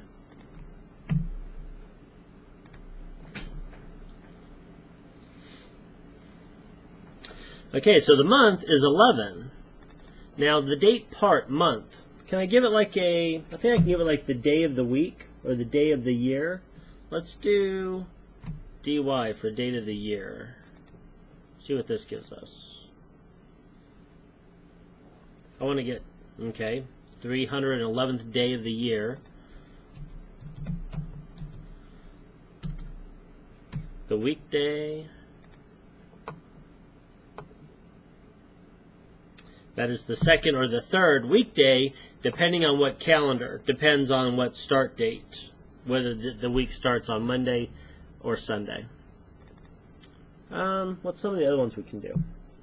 I want to get kind of like the month and the name of the month. But I don't know if I can do that without. Yeah, I don't know that you can without using a format. The day of the month. Yeah. Let's say SQL date part weekday. You might be able to pass the format string into it.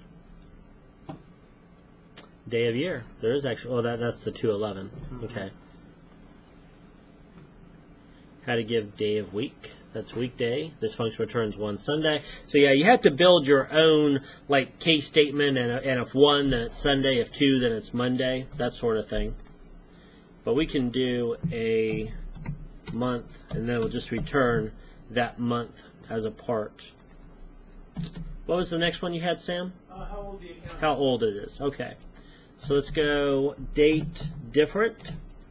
Let's say day, with the start date being the date joined, and then we'll do a get date for today's dates. As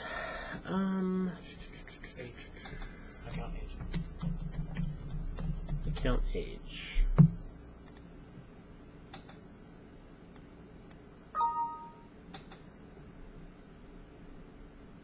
Did you put your parentheses after get to? I did. Maybe I didn't like my date Open difference. close parentheses function. Isn't that the closed? Oh, for the get date. Okay. So when you use a get date, it needs its own little set of parentheses.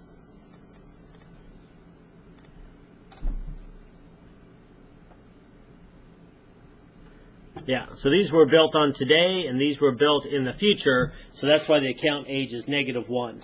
If I run this 7 days from now, then those numbers will grow accordingly.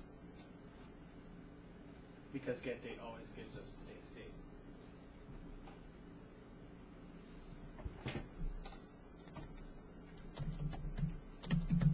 So we'll call that days old.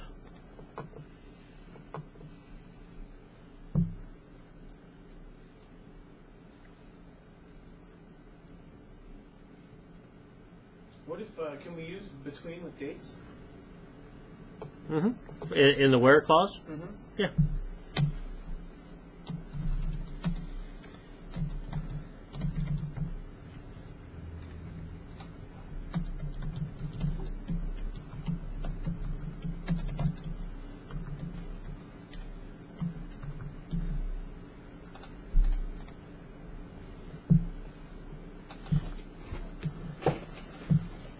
I could also do a where, days old is less than 7, where 3-year expiration is greater than get date, that sort of thing.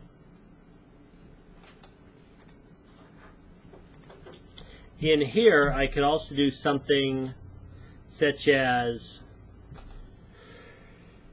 now if you wanted to, let me go back and put in the date joined. Group by date joined.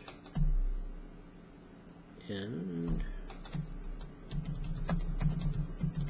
date joined between 11/1/11 and 11/20/11.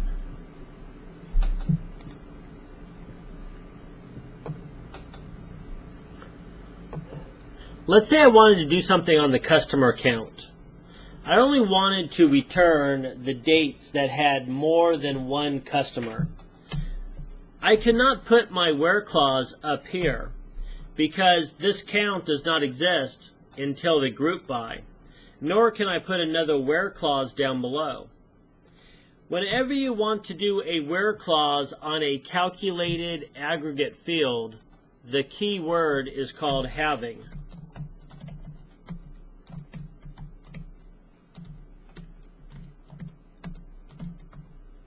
So it's having count greater than 1.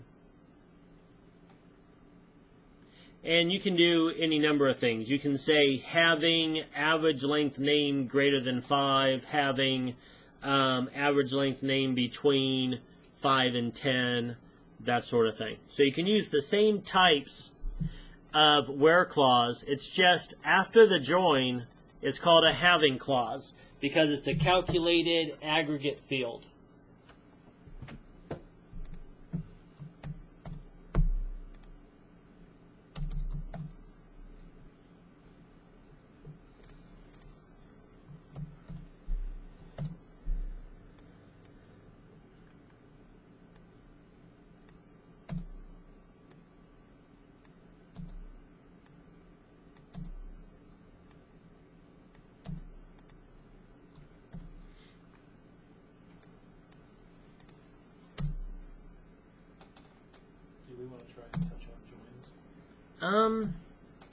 I'm not sure. I was thinking about that, but I'm also thinking that maybe we go ahead and do the .NET with the form populating the customer stuff, Yeah. and then we'll worry about a second table for the customers.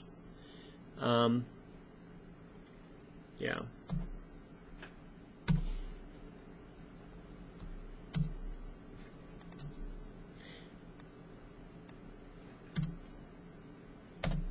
Does anyone have any questions, or? Does anybody fall in love with playing with data yet? That's kind of what I enjoy doing.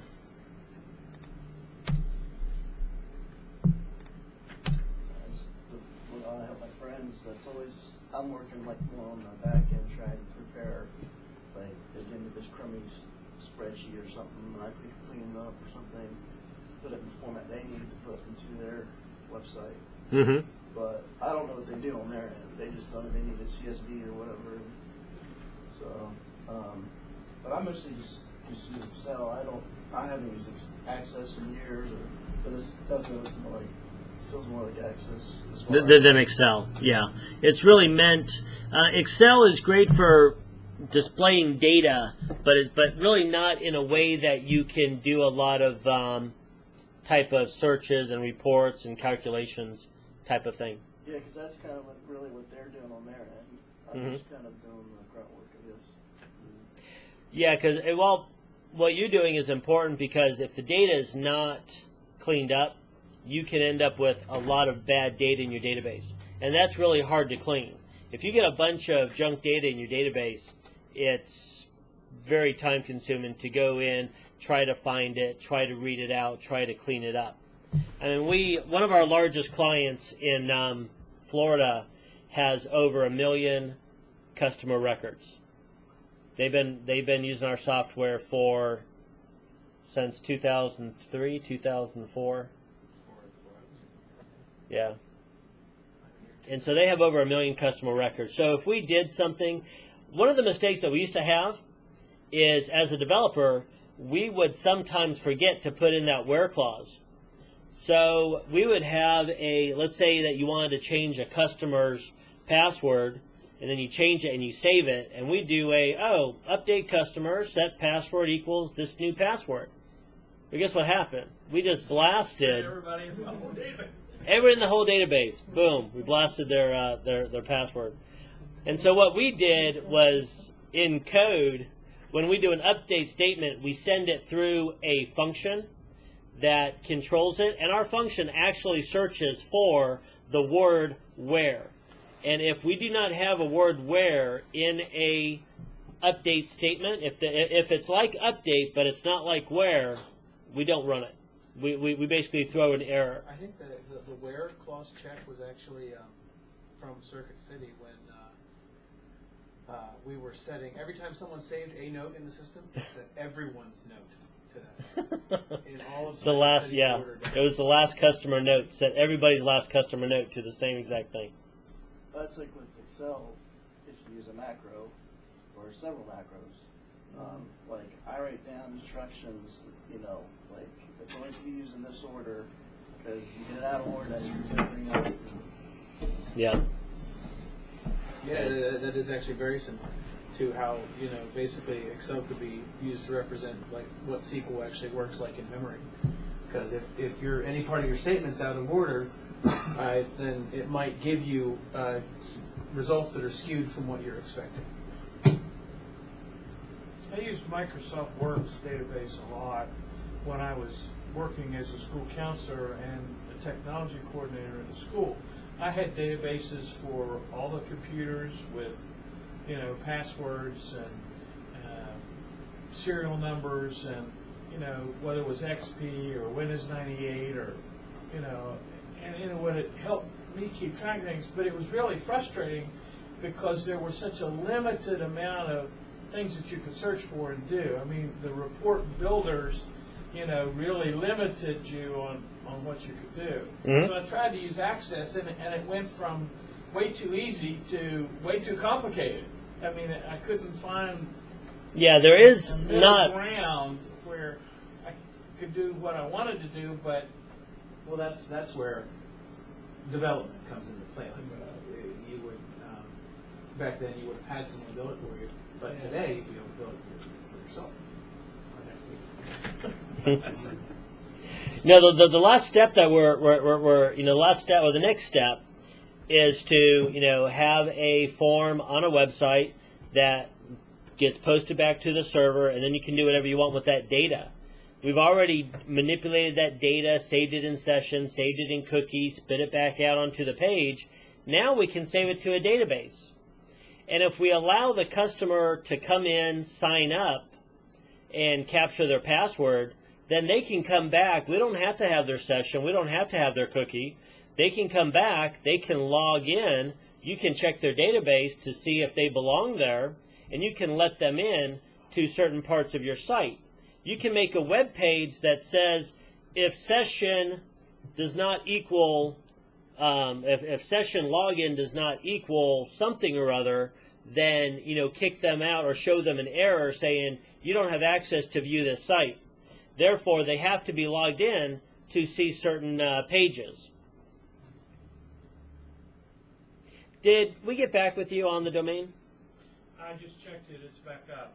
I haven't. But we didn't respond to I you? haven't gotten any response. Okay. I mean, I haven't checked my email. Could have come in after I. Well, I told them to go ahead and up it. What they try to do is when those come due, they try to send an email out to the contact on the account to ask if they want to keep their website up and running. And in this case, my wife's been busy. She took care of that. She's been busy renovating upstairs. And she thinks she remembers sending out an email. I don't know if it went to you personally.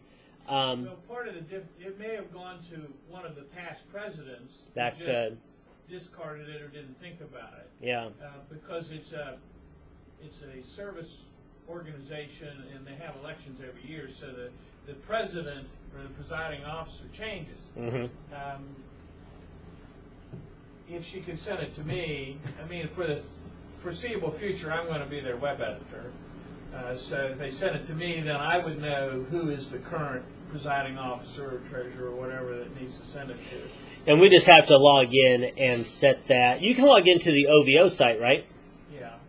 Go ahead and log into OVO, and on the left, under member area on the left-hand side, I think there's account details, and it will, if you have the access, I think it allows you to change the email address on the account.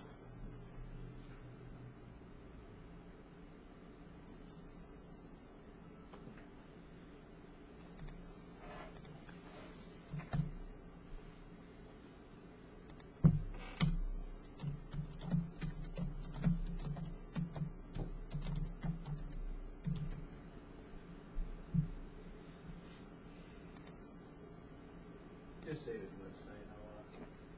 I'll retrieve it out of there. Okay. So, log in to members area. Yeah, he was coming to help you, but Oh, oh yeah, something. I thought he was going to faceplant that computer. This says your current email address is blank. Right. So, well, it doesn't. That might be what's Really say- actually in there. Yeah. Into your new email address. Your current email address is blank. Yeah, let's go ahead and try it.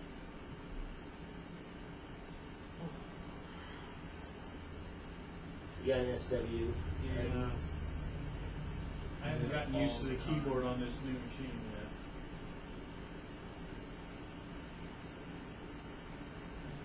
Go ahead and try it again. Yep. Okay. We didn't have one from you to begin with, and so That may explain why. Well, you get. Yeah. We sent the email did arrive to the person we sent it to. I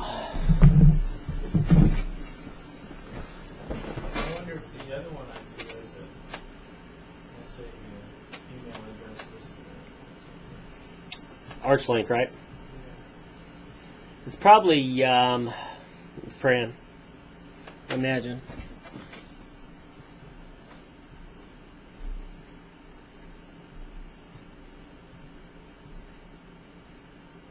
Oh no.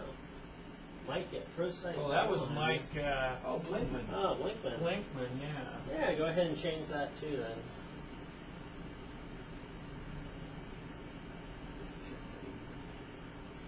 Oh, no, that email exists anymore.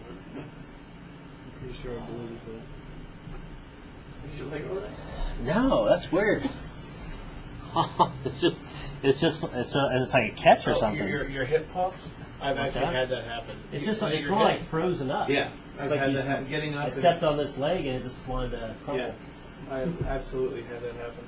Yeah, you have to straighten out and try and like hop and Yeah. walk.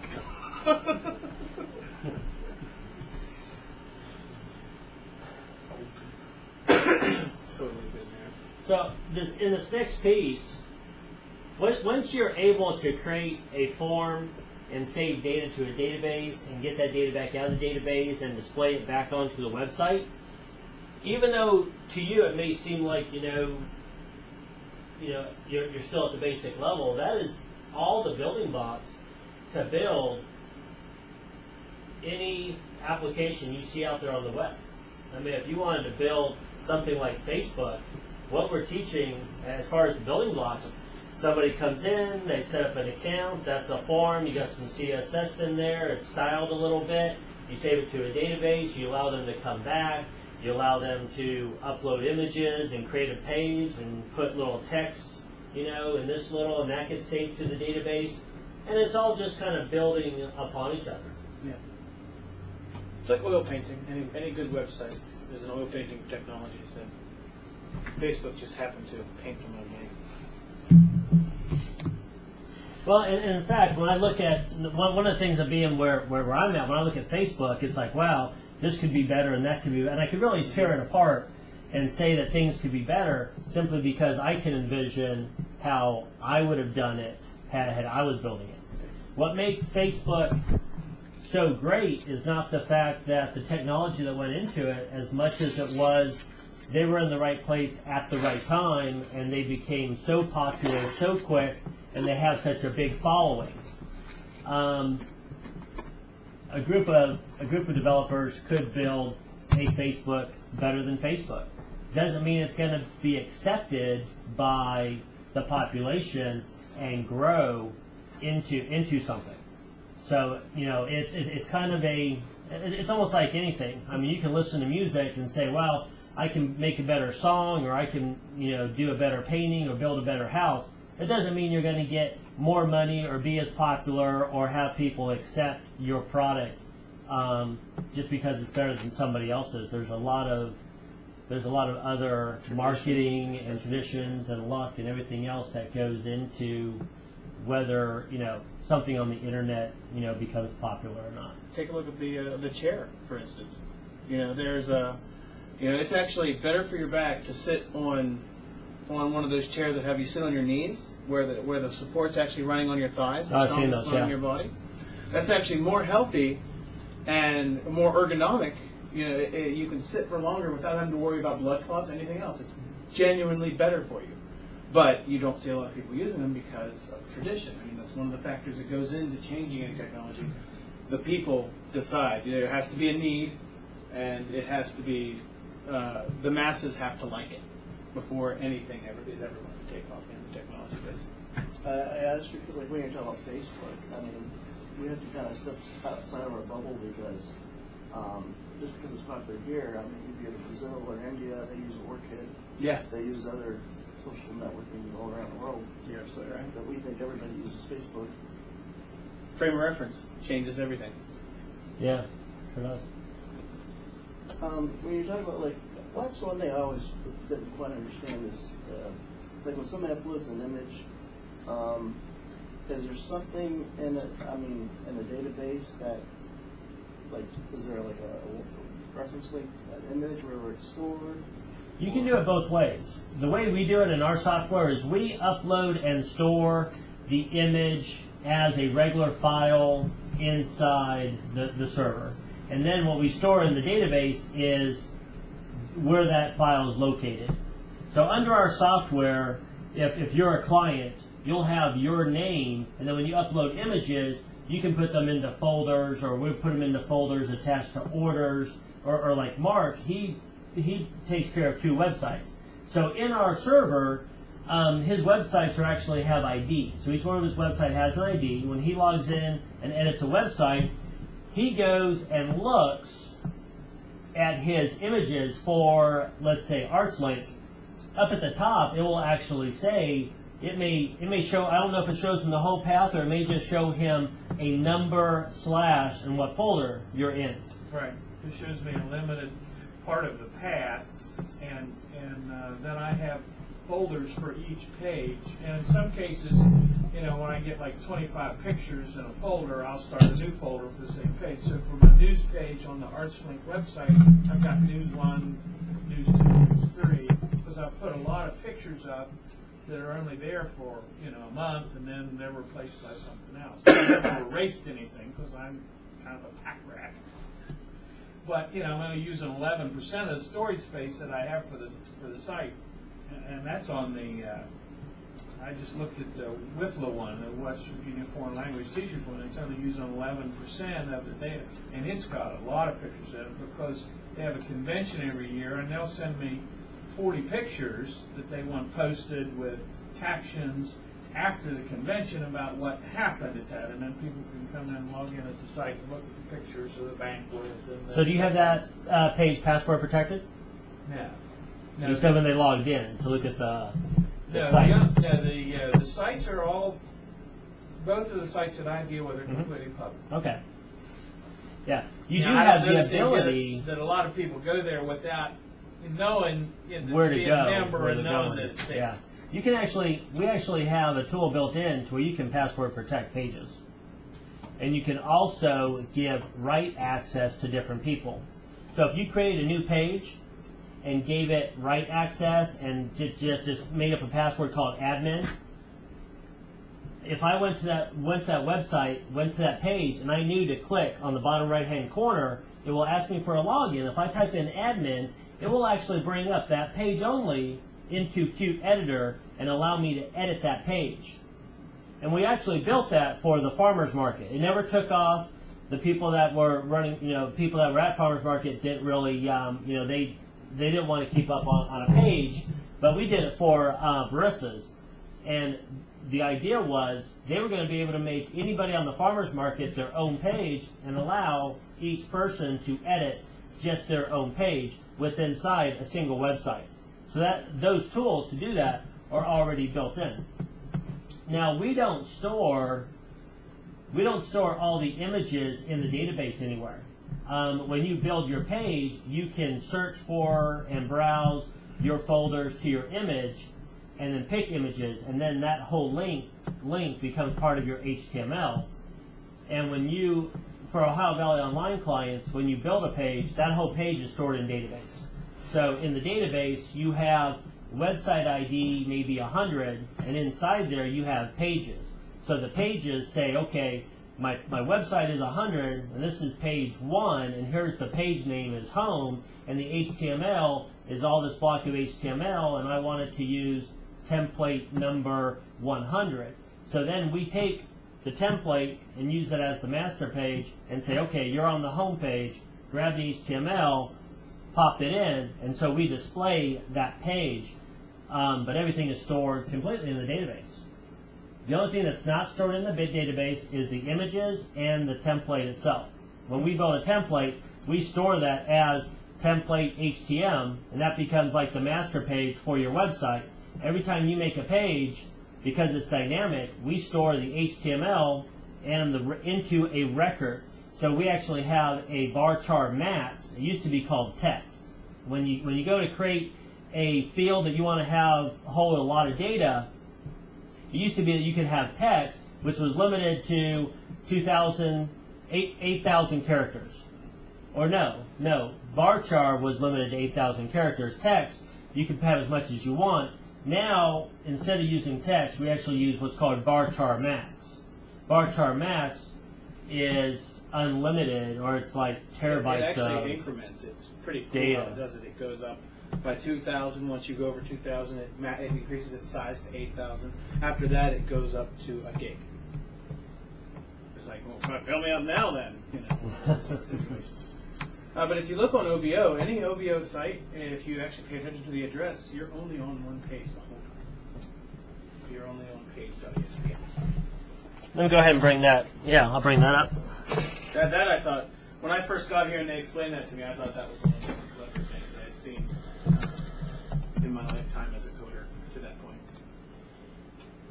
So, valleycinema.com, this domain is listed into a database called websites. And it says, okay, Valley Cinema is website number 60.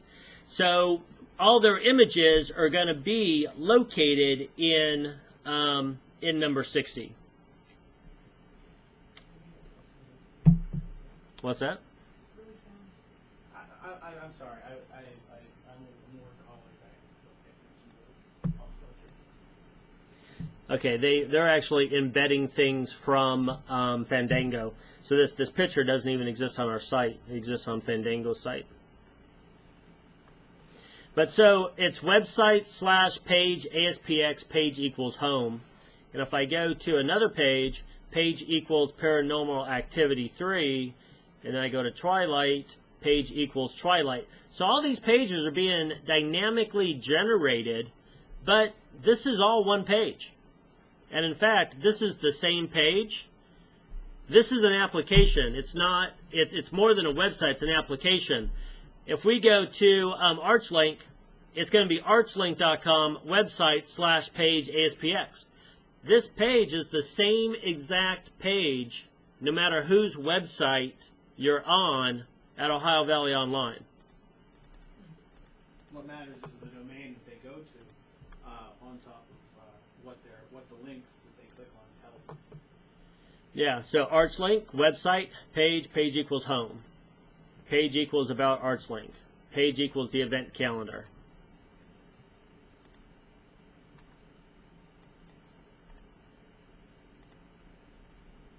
So, if you want to tell anyone what you learned today is that a web page can look completely different. So every single page, yeah. So yeah, it's if you look at this image here, it shows the source equals files/15/concert series/Teresa2. So when you log in to ArchLink, you only have access to folder files/15. 15 is the ID of ArchLink's website. And so that concert series is a folder that you created under your root. And then Teresa2 JPEG is an image that you uploaded into that folder space. Yeah, and I think WIFLA is 51, if I'm not mistaken. It seems to me like a... WIFLA is 51? That's very well could be.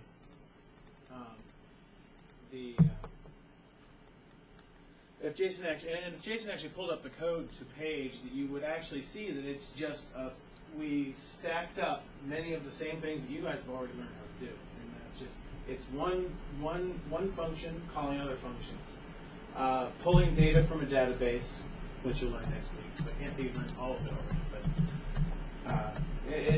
but they're all very simple concepts in and of themselves. When you stack them up, they can make a very, very powerful factory-like machine. You know, where a name goes in one side and out pops a website. And the reason we don't see a lot of this is because right now we're running 800 by 600, so that's really large. And almost all of our templates now are more 1024 by 768, or a good 17-inch monitor. Do all the different websites that you have the same page width when you go into the Qt editor? Or some of them wider? I mean, it seems like mine are wider now than they were originally. I think Qt Editor Not is a little bit sure. smaller than because Qt Editor is a smaller window. We try to make Qt Editor smaller so that it fits inside the body of your template. We may actually, before, we may have standardized it to a certain width, and I think now we may have changed it to where the width is dynamic and we actually record it as part of your website properties. I think we do in Inside our admin tools? Yeah. Yeah. That was something Cindy had Chris add. You guys getting into the old world of mobile? Go to mobile.probusinesstools.com. My pride and joy.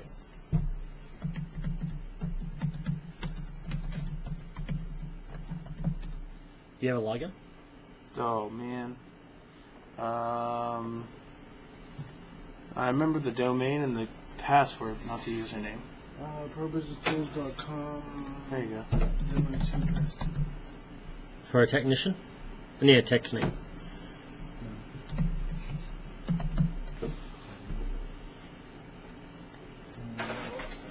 Something Chris. Something. I can't. You're gonna have to look it up. I know his password, Birdie Jinx or something. Oh, we can log into the front side. If you do direct set, Right here. OK walls.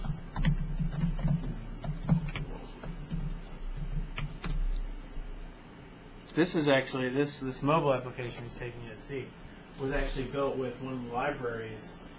So let's just say edit.